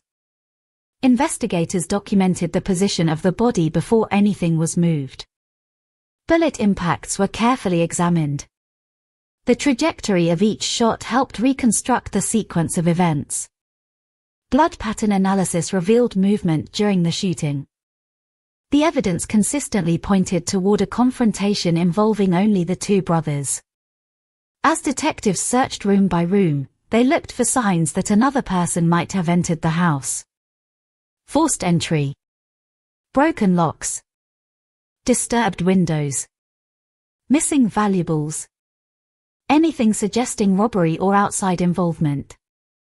They found none. The front door showed no evidence of being forced open. Valuable property remained untouched. Nothing indicated that an unknown assailant had entered the residence. The physical evidence aligned with what officers had already encountered outside. This was not an invasion. It was not a burglary gone wrong. It was not a random act of violence. It was a deadly confrontation between brothers. News began spreading long before investigators completed their work. Radio dispatches circulated the basic facts. Reporters heard fragments over police scanners. Editors recognized the names almost immediately. The Mitchell brothers. One dead. One under arrest. For many journalists, disbelief came first. The names were famous throughout California. People associated them with controversy, business success, and public debates over free expression. Almost no one associated them with family murder. As evening settled over Court Madera, flashing emergency lights reflected across quiet residential streets. Neighbors watched from behind windows, trying to understand what had happened only a few houses away. Some recognized the names. Others simply saw another tragedy unfolding in a place where tragedies were never expected. Inside the house, investigators continued collecting evidence long into the evening. Outside, the world was only beginning to realize that one of California's most recognizable business partnerships had ended not in bankruptcy, not in retirement, but in blood. And before the sun rose the following morning, the question everyone would ask was no longer who had fired the gun. That answer had come almost immediately. The question that remained, the one detectives, prosecutors, journalists, and eventually jurors would spend years trying to understand, was far more difficult. How had two brothers who once built an empire together arrived at a moment where one walked into a house with his sibling? And walked out alone. By the time the first responding officers secured the scene in Court Madera, the violence itself had already ended. What remained was the quiet, methodical work that follows every homicide. There would be no dramatic pursuit through city streets. No armed suspect hiding behind barricades. No frantic search for an unknown killer. Instead, investigators faced something that was, in many ways, even more unsettling. The suspected shooter had already surrendered. The victim lay exactly where he had fallen. The crime scene was almost frozen in time. As officers crossed the threshold of the rented house, they entered an environment that still carried the weight of the final confrontation. The smell of recently discharged gunpowder lingered faintly in the air. Furniture appeared largely undisturbed. There were no signs of a prolonged physical struggle stretching from room to room. The disorder that existed was concentrated around the violence itself. That detail immediately caught investigators' attention. Experienced homicide detectives often arrive at scenes where chaos dominates every room. Broken furniture, shattered glass, overturned tables, walls bearing the marks of desperate resistance. This house told a different story. The conflict had escalated rapidly. Its ending had been swift. The first priority remained preserving every possible piece of evidence. Uniformed officers established a secure perimeter around the residence. Yellow crime scene tape stretched across the property, creating a visible boundary between the ordinary world outside and the forensic investigation unfolding within. Neighbors gathered at cautious distances. Some stood quietly at the ends of driveways. Others watched from behind curtains. The flashing lights of patrol vehicles interrupted the calm rhythm that usually defined the neighborhood. Rumors began almost immediately. Someone had been shot. A family argument. A famous businessman. No one outside the police line yet understood the full story. Inside, detectives moved carefully through each room. Every step mattered. Every misplaced footprint could damage evidence that might later answer critical questions. Crime scene photographers began documenting the residence exactly as they found it. Wide photographs captured the overall layout. Closer images focused on individual details. Doorways, hallways, furniture, spent cartridge cases, bloodstains. Nothing was considered too insignificant to record. The camera became an impartial witness, preserving details that memory alone could never guarantee. Eventually, investigators reached the bathroom. There, the reality of the shooting confronted them with unmistakable clarity. Artie Mitchell lay motionless on the floor. The position of his body reflected the suddenness of the attack. Nearby, blood had pooled across portions of the bathroom floor, its dark color standing in sharp contrast to the ordinary surroundings. The room had become the final destination of a relationship that had lasted decades. Medical personnel had already confirmed there was nothing they could do. Now the responsibility belonged entirely to forensic investigators. The body could not be moved immediately. Every angle, every wound, every nearby object had to be documented before the scene changed in any way. A homicide investigation often resembles assembling a puzzle whose pieces cannot be replaced once disturbed. Detectives worked patiently. The shell casings scattered throughout portions of the residence became some of the earliest and most important pieces of evidence. Each casing was carefully photographed where it rested before being collected individually.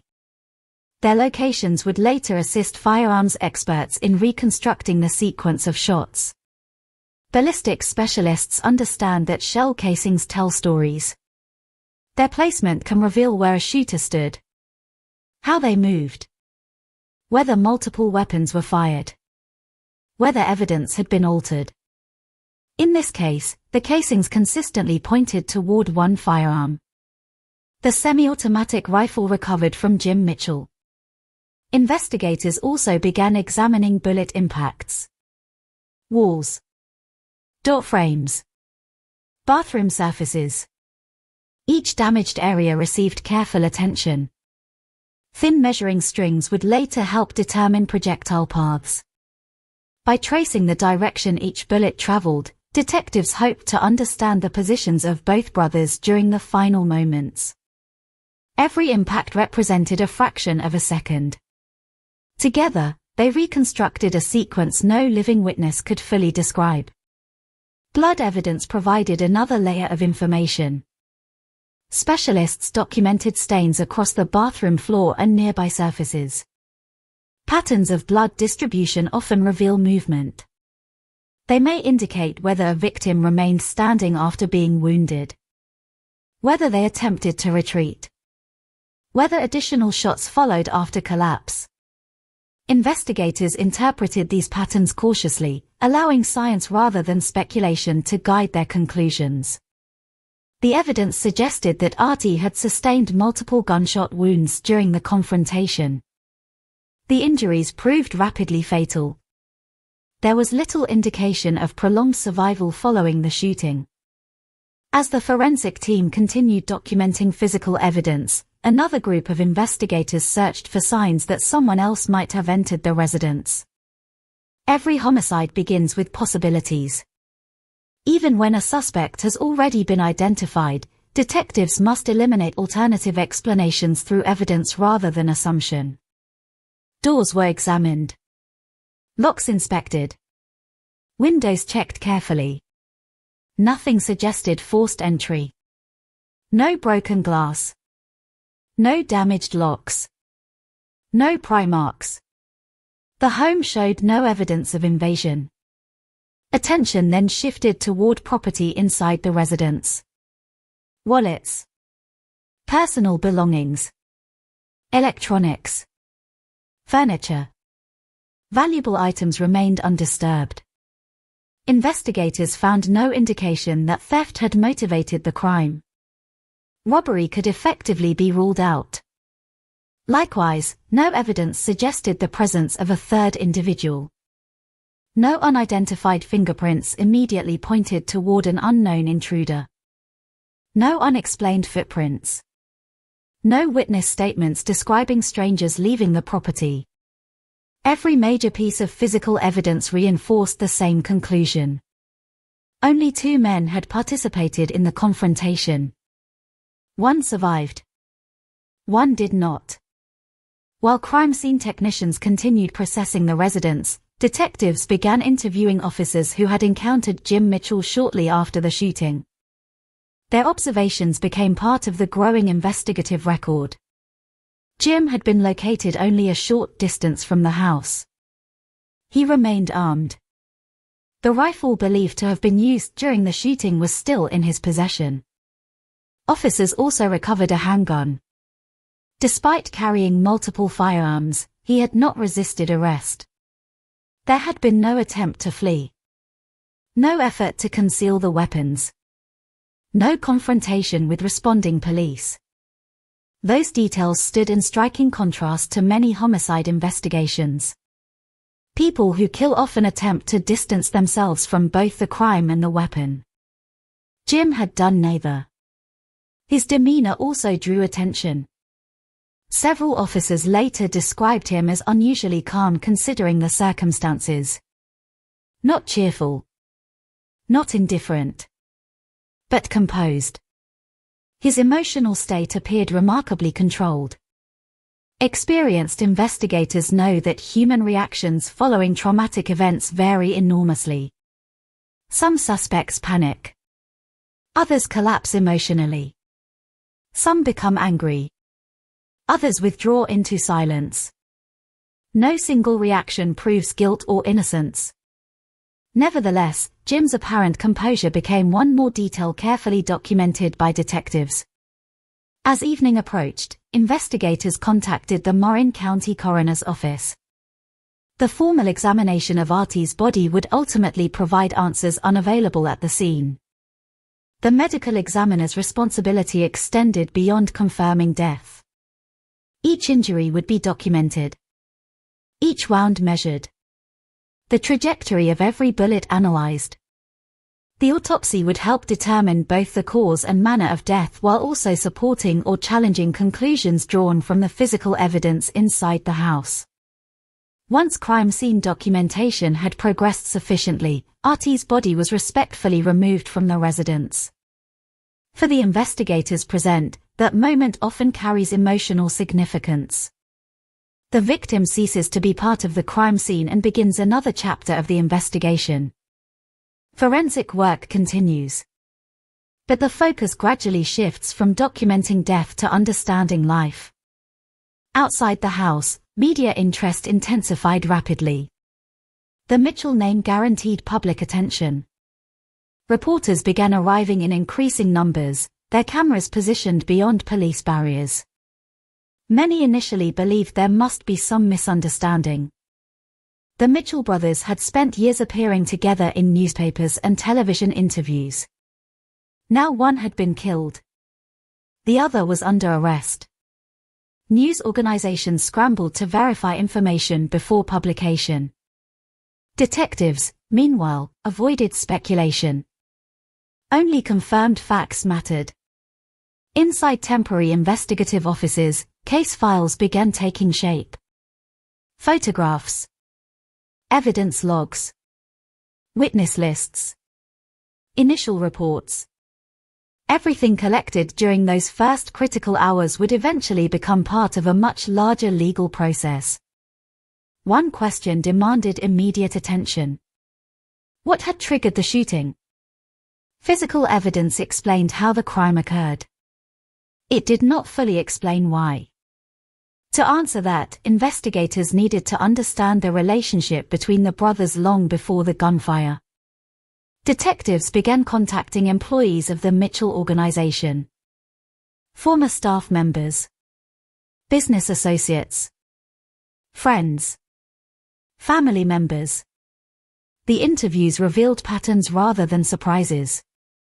Again and again, people described growing tension, long-standing disagreements, arguments over money, arguments over management, arguments over the future direction of the company. No single disagreement appeared sufficient to explain murder. Together, however, they painted the picture of a relationship that had steadily deteriorated over years. One former associate remarked that the brothers had reached a point where meaningful conversations often occurred through attorneys rather than directly. Another remembered increasingly hostile meetings. Others described Jim's growing unpredictability, fueled at times by alcohol and drug use. Each interview added another piece to the psychological landscape surrounding the crime. Meanwhile, forensic laboratories began receiving evidence collected from the residents. The rifle underwent examination. Firearms experts compared recovered cartridge cases with test-fired ammunition. Microscopic markings left by the weapon's firing mechanism provided confirmation that the recovered rifle had discharged the rounds found inside the house. Gunshot residue testing, fingerprint examination, and laboratory analysis all supported what investigators had already suspected. The physical evidence aligned with the scene. Nothing suggested another shooter. Nothing indicated an accidental discharge. Everything pointed toward an intentional act committed during a confrontation between brothers. As detectives organized timelines, witness interviews, forensic reports, and physical evidence, one aspect of the case became increasingly clear. There would be little debate about who fired the shots. The greater challenge would lie in explaining the state of mind behind them. Was the shooting planned? Had the decision been made before Jim arrived? Or had years of resentment exploded during an argument that neither brother expected would become fatal? Those questions would eventually move beyond the investigation and into the courtroom. For now, detectives focused only on facts. A man had entered his brother's home carrying a rifle. A heated confrontation had taken place. Multiple shots had been fired. The victim had died from those wounds. The suspect had surrendered nearby while still armed.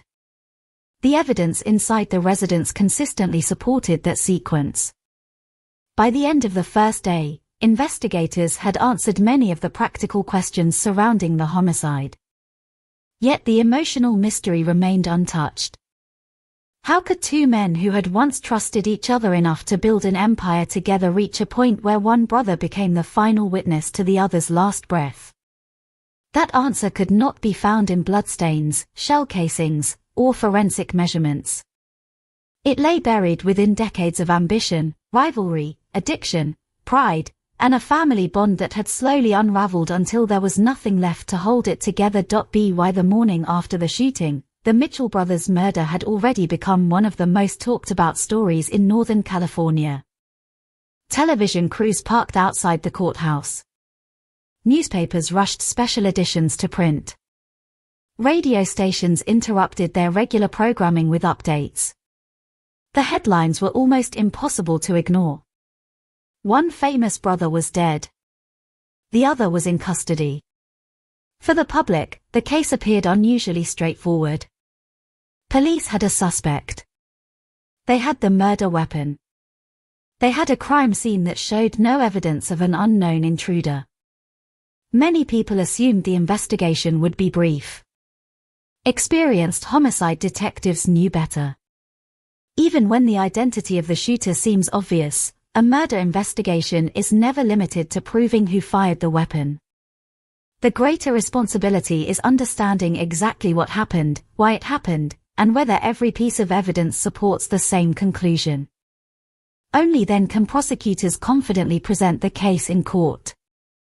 The investigation therefore expanded far beyond the walls of the Court Madera residence. Detectives needed to reconstruct not only the final afternoon but also the years that had led to it. The first interviews focused on those closest to the brothers. Employees, business managers, lawyers, friends, former associates. Each person remembered different moments. No single conversation explained the tragedy. Together, however, they revealed a relationship that had been steadily deteriorating for years. One employee described staff meetings where ordinary business discussions suddenly turned into personal confrontations. Neither brother seemed willing to back down. Disagreements over budgets quickly transformed into arguments about respect. Simple scheduling decisions somehow reopened old disputes that had nothing to do with the subject being discussed. Others remembered an atmosphere that became increasingly uncomfortable inside the company. Workers often sensed tension before meetings even began. People chose their words carefully. Some deliberately avoided being caught alone with either brother whenever sensitive business topics arose. Employees gradually learned that the safest approach was remaining neutral. Taking sides carried obvious risks. The Mitchell organization had once operated like a close partnership.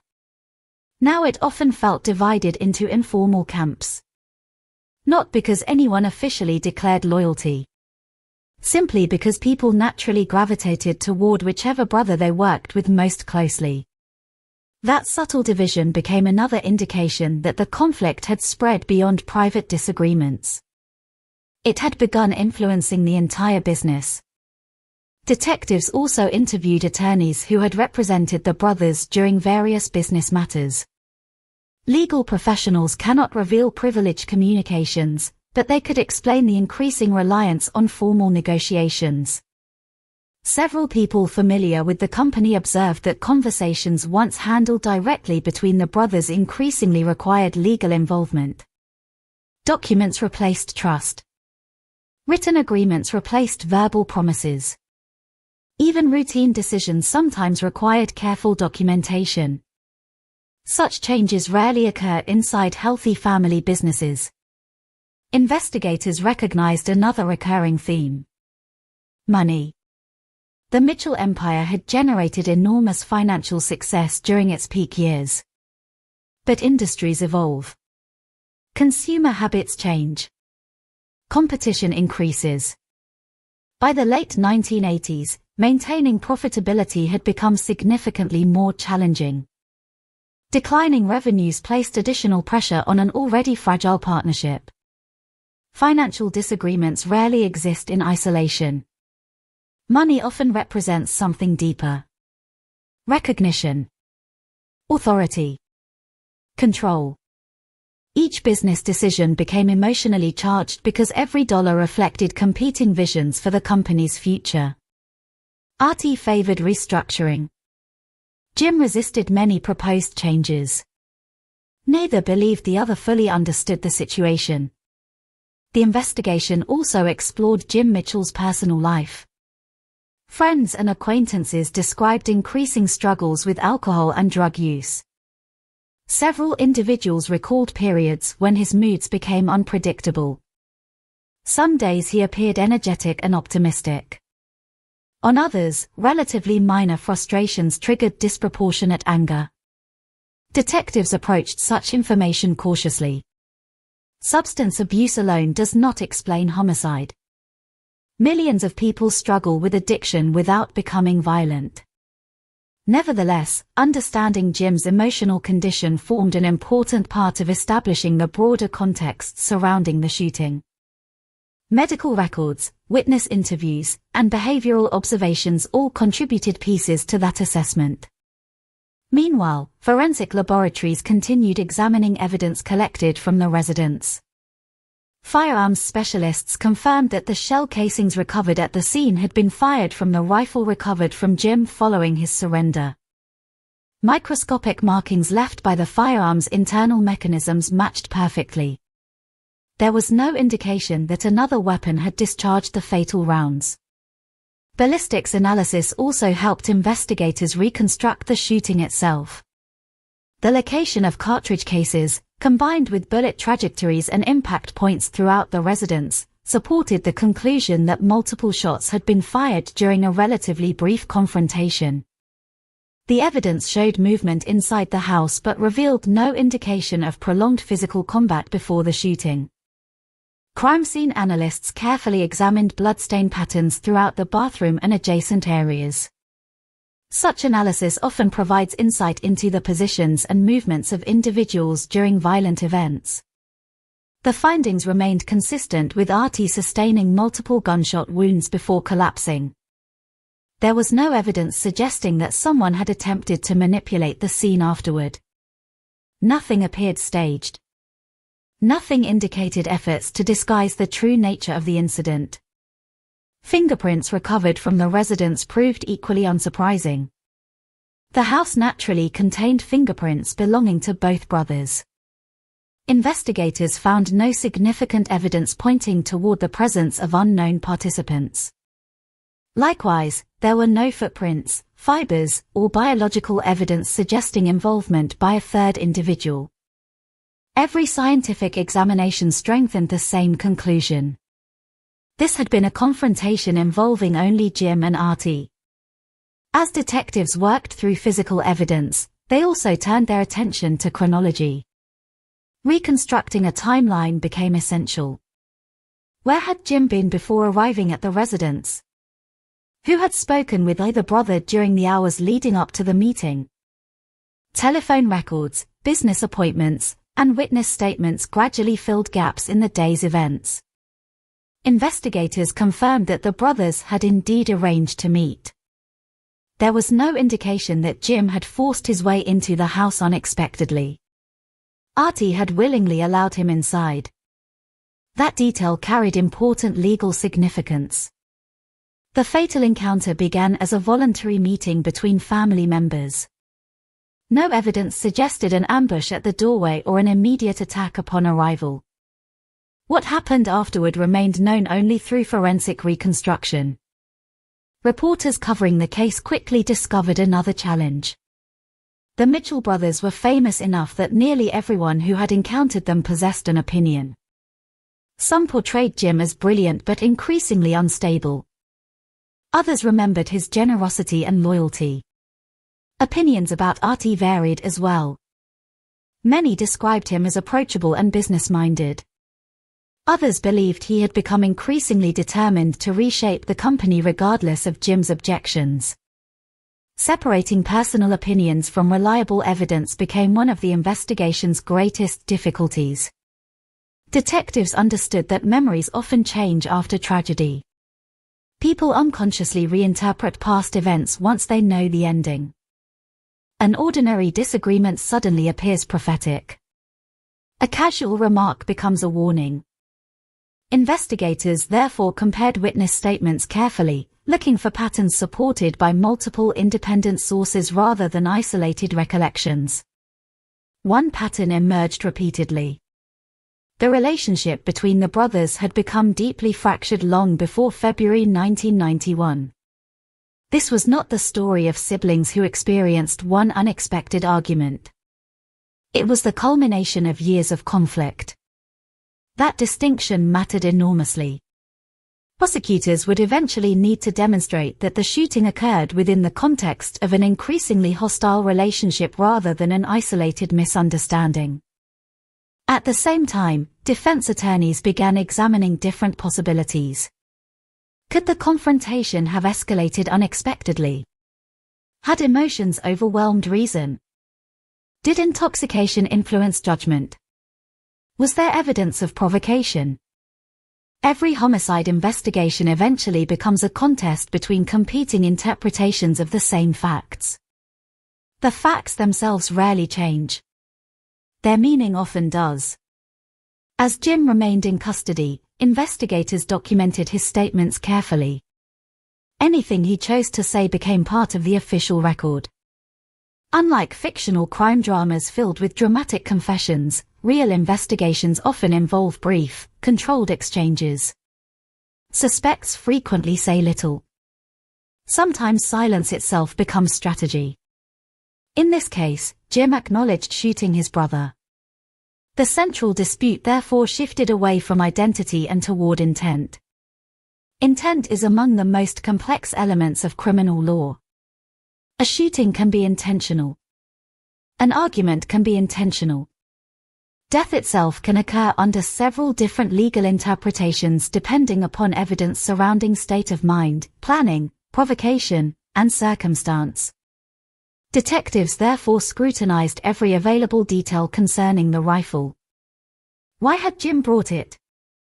Did he routinely transport firearms? Or had he armed himself specifically for this meeting? Answering that question proved difficult. Without direct evidence of planning beyond possession of the weapon itself, investigators had to rely upon surrounding circumstances rather than certainty. The case file continued growing.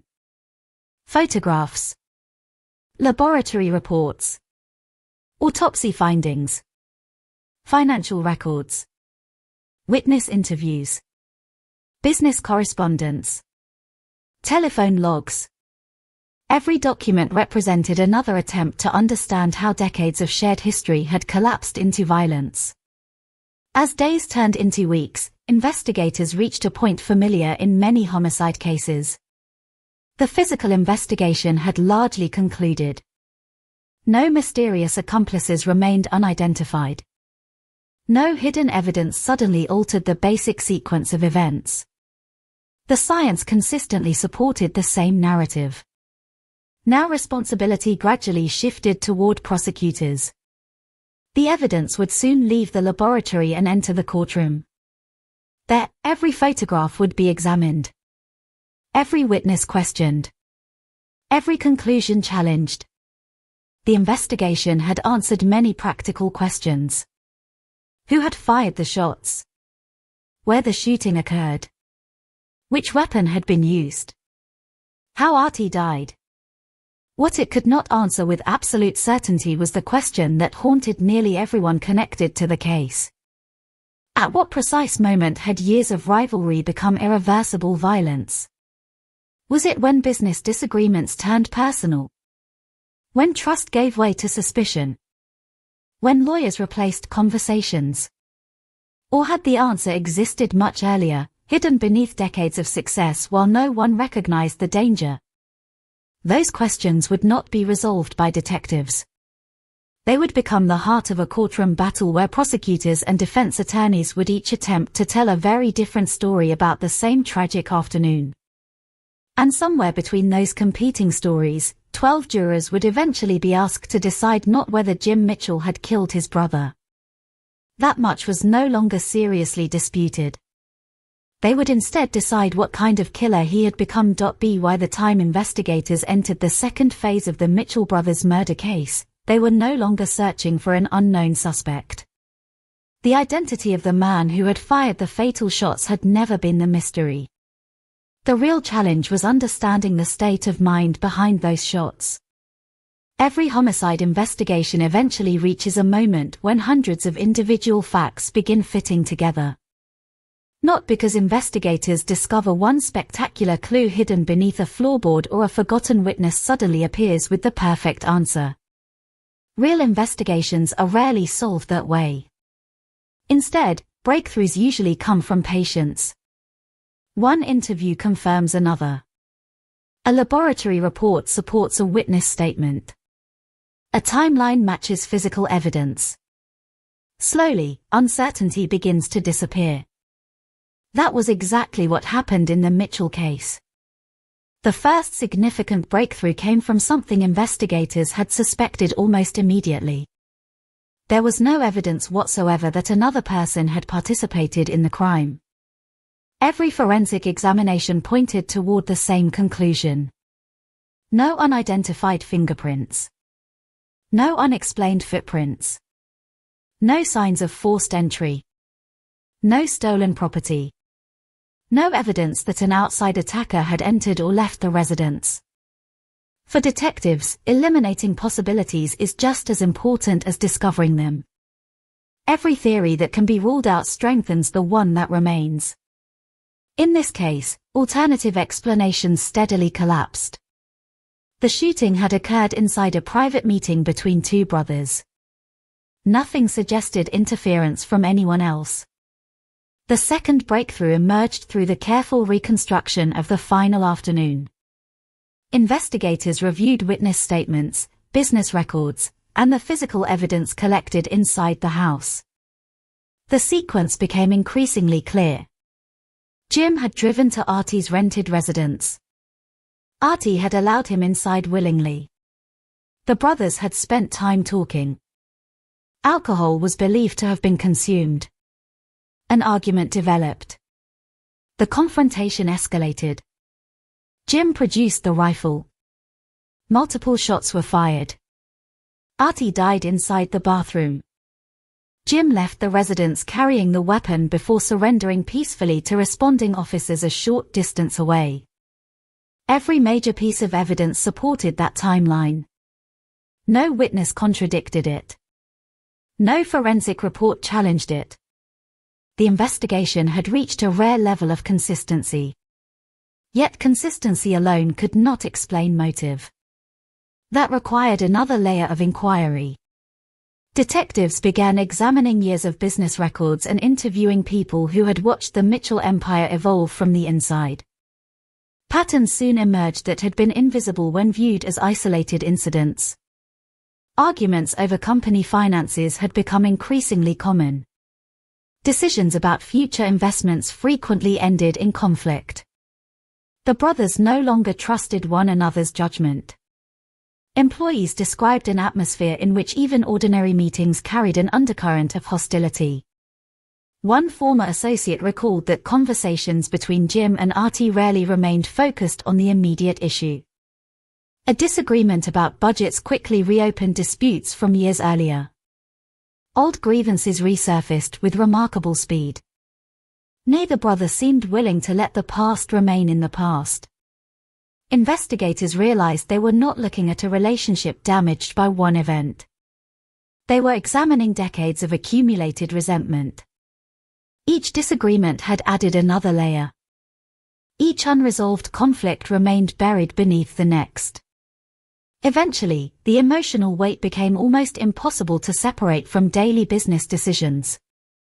Another important breakthrough came through understanding Jim's emotional condition during the period leading up to the shooting. Friends and colleagues consistently described increasing instability. His struggles with alcohol and drug use had become widely known among those closest to him. Several witnesses remembered dramatic mood changes. Periods of optimism sometimes gave way to anger with little warning. Again, detectives approached these accounts carefully. They understood the danger of allowing hindsight to distort memory. People often remember emotional behavior differently after learning someone committed a violent crime. Investigators therefore focused only on observations repeated independently by multiple witnesses. The consistency of those accounts strengthened their reliability. At the same time, detectives continued analyzing the significance of the firearm itself. The fact that Jim had arrived carrying a semi-automatic rifle remained impossible to ignore. Defense attorneys would later argue that possession of the weapon did not automatically prove a carefully planned murder. prosecutors viewed the same fact very differently. From their perspective, bringing a loaded rifle to an already strained meeting strongly suggested preparation for violence should the confrontation spiral out of control. The rifle became more than physical evidence. It became a symbol around which both sides would eventually build competing narratives. Another breakthrough occurred when investigators compared Jim's behavior immediately after the shooting with the physical evidence inside the residence. Many homicide suspects attempt to erase evidence. Some clean the scene. Others hide weapons. Some invent elaborate stories involving unknown attackers. Jim had done none of those things. He left the house carrying the rifle. He remained nearby. When officers approached, he surrendered without resistance. He acknowledged that he had shot his brother. For investigators, this behavior suggested something important. Jim had not attempted to conceal responsibility. That fact simplified certain aspects of the case while complicating others. If identity was no longer disputed, the legal battle would inevitably center on intent. Why had he fired? What had he been thinking? Could years of emotional deterioration explain his actions? Or had he already decided how the meeting would end before he ever arrived? Those questions became increasingly central as prosecutors prepared formal charges. Meanwhile, forensic specialists completed the autopsy examination. The findings confirmed what investigators at the crime scene had already suspected. Artie had sustained multiple gunshot wounds. The injuries were catastrophic. Death occurred rapidly. There was no evidence of prolonged survival following the attack.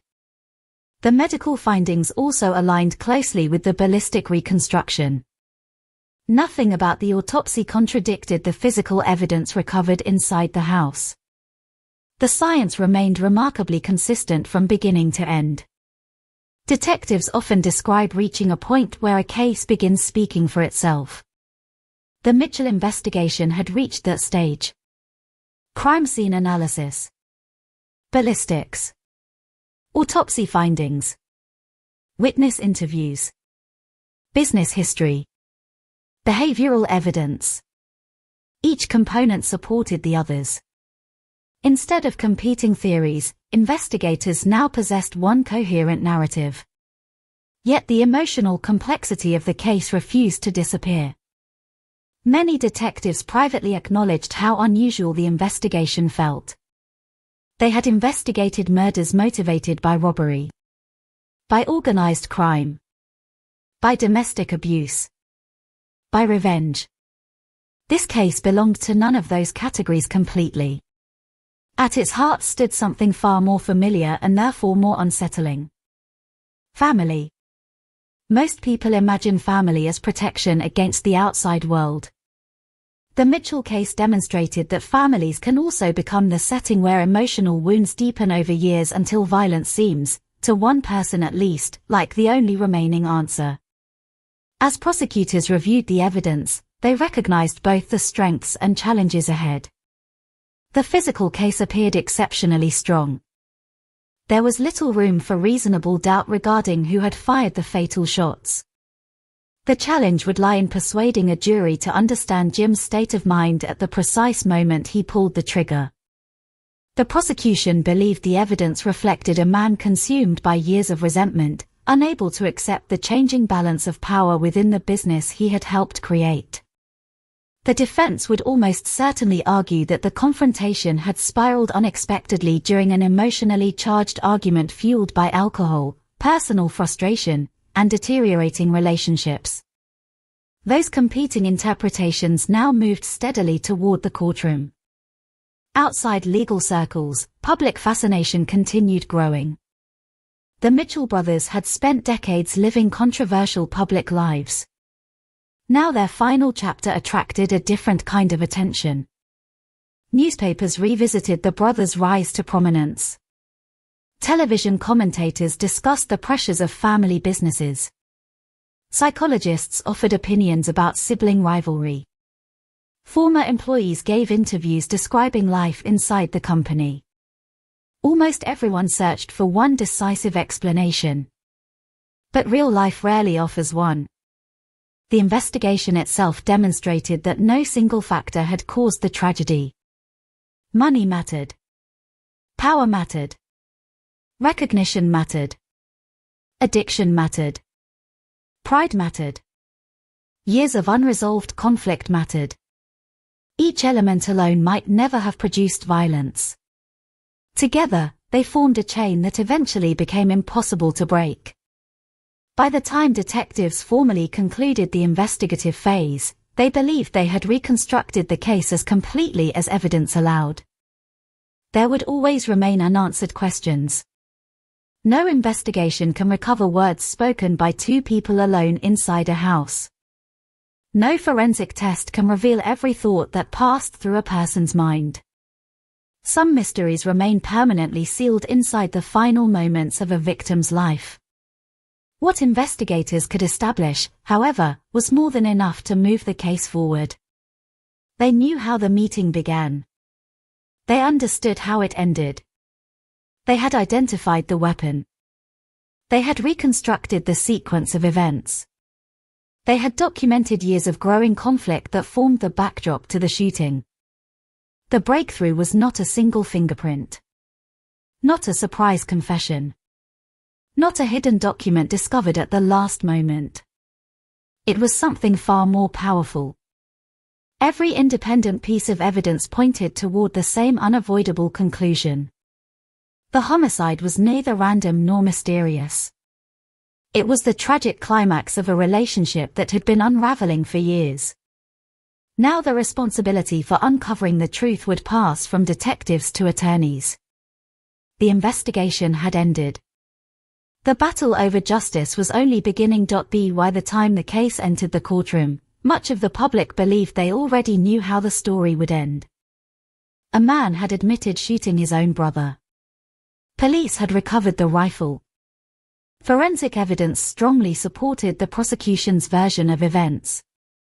From a distance, the trial appeared almost unnecessary. But criminal courts are not designed to answer whether a tragedy occurred. They exist to answer far more specific questions. What crime, exactly, had been committed? What had the defendant intended?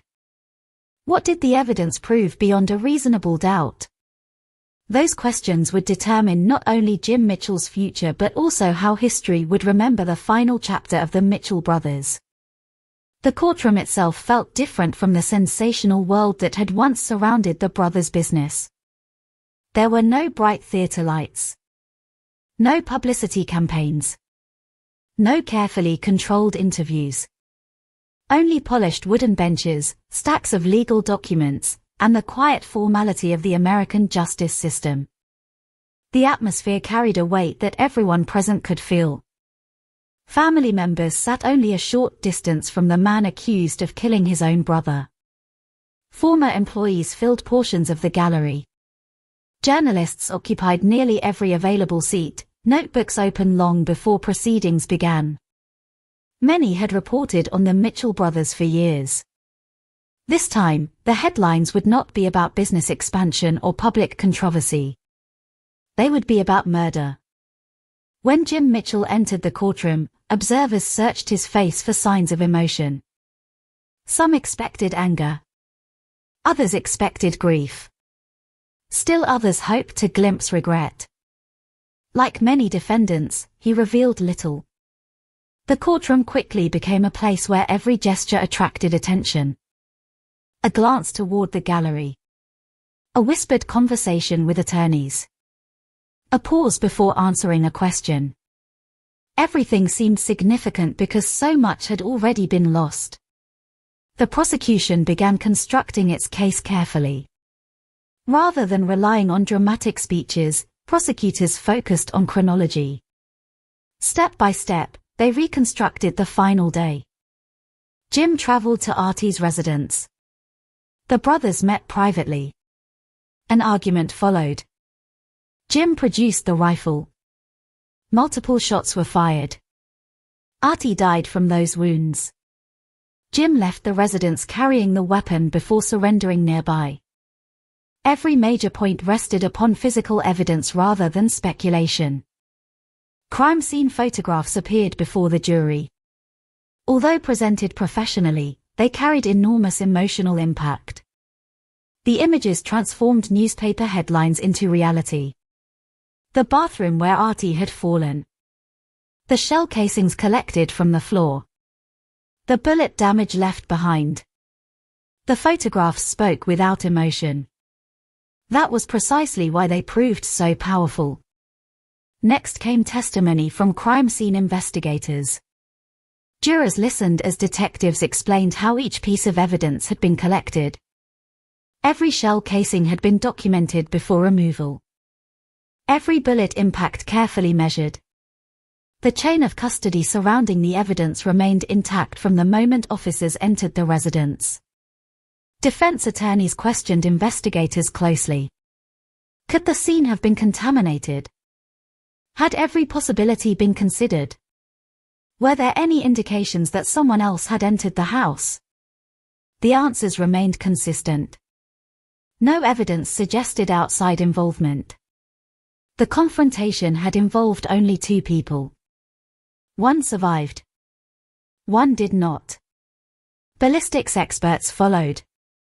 Using diagrams and forensic analysis, they demonstrated how the recovered rifle matched the shell casings found inside the residence. Microscopic markings left little room for uncertainty. The weapon recovered from Jim Mitchell had fired the fatal rounds. Medical experts then presented the autopsy findings. Their testimony remained clinical, professional, measured. The cause of death was explained through medical evidence rather than emotional language. Multiple gunshot wounds had caused catastrophic injuries. Death occurred rapidly. The testimony reinforced what investigators had concluded from the very beginning. The shooting had been lethal within moments. One by one, witnesses familiar with the brothers' relationship entered the courtroom. Former employees described years of growing conflict. Business associates remembered increasingly hostile disagreements. Several witnesses recalled arguments over money, management, and the future direction of the company. No one could testify about the exact conversation that occurred inside the house on February 27. But many described the long deterioration that had preceded it. The prosecution's strategy became increasingly clear. This was not a random explosion of violence. It was the culmination of years of resentment. Every witness added another layer to that narrative.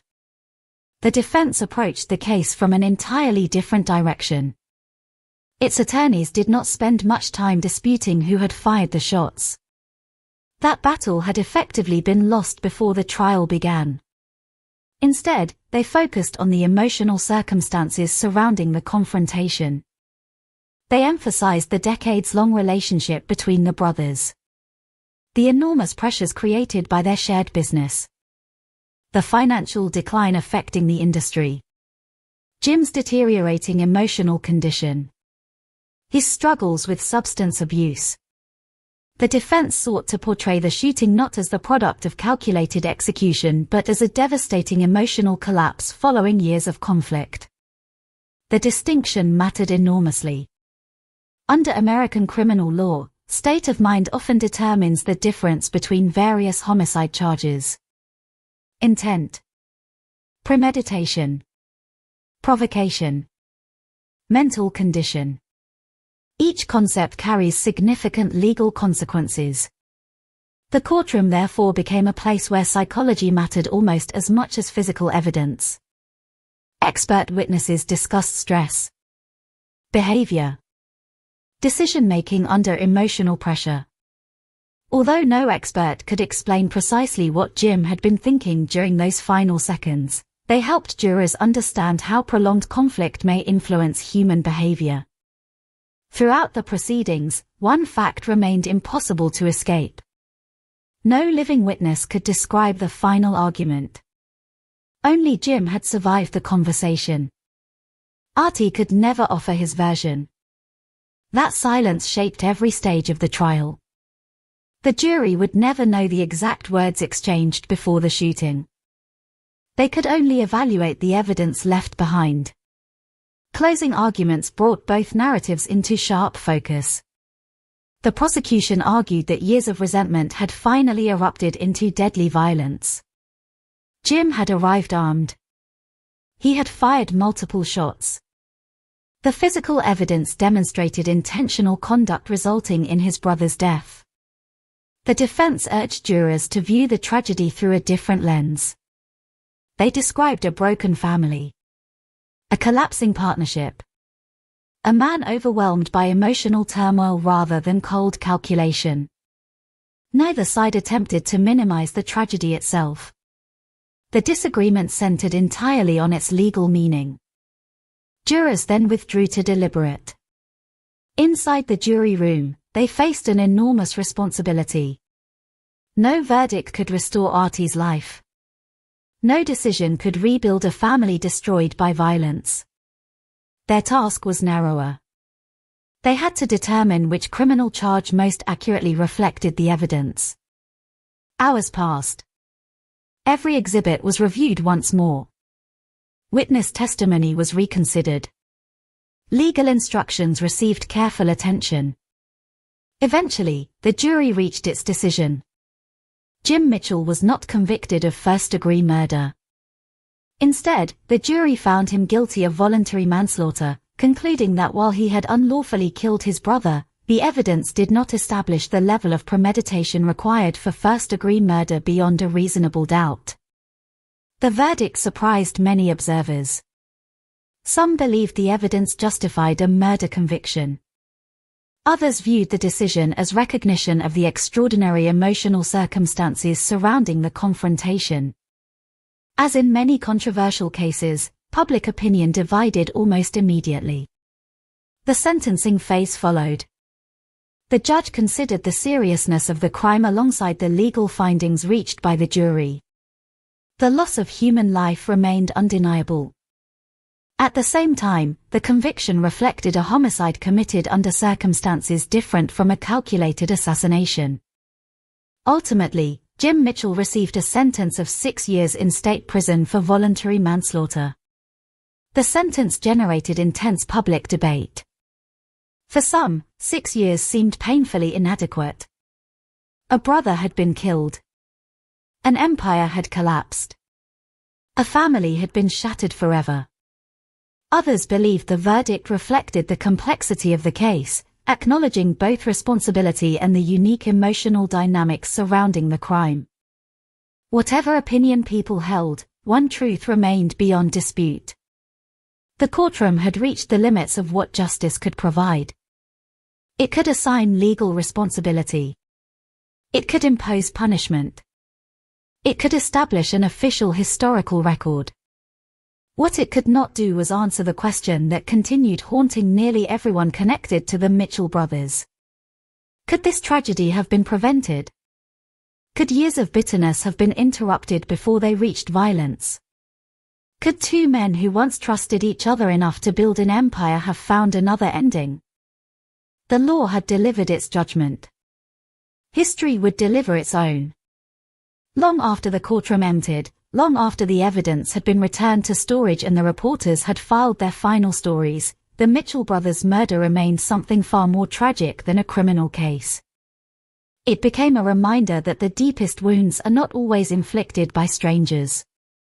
Sometimes they are carried quietly for years between people who once stood side by side, believing nothing could ever separate them.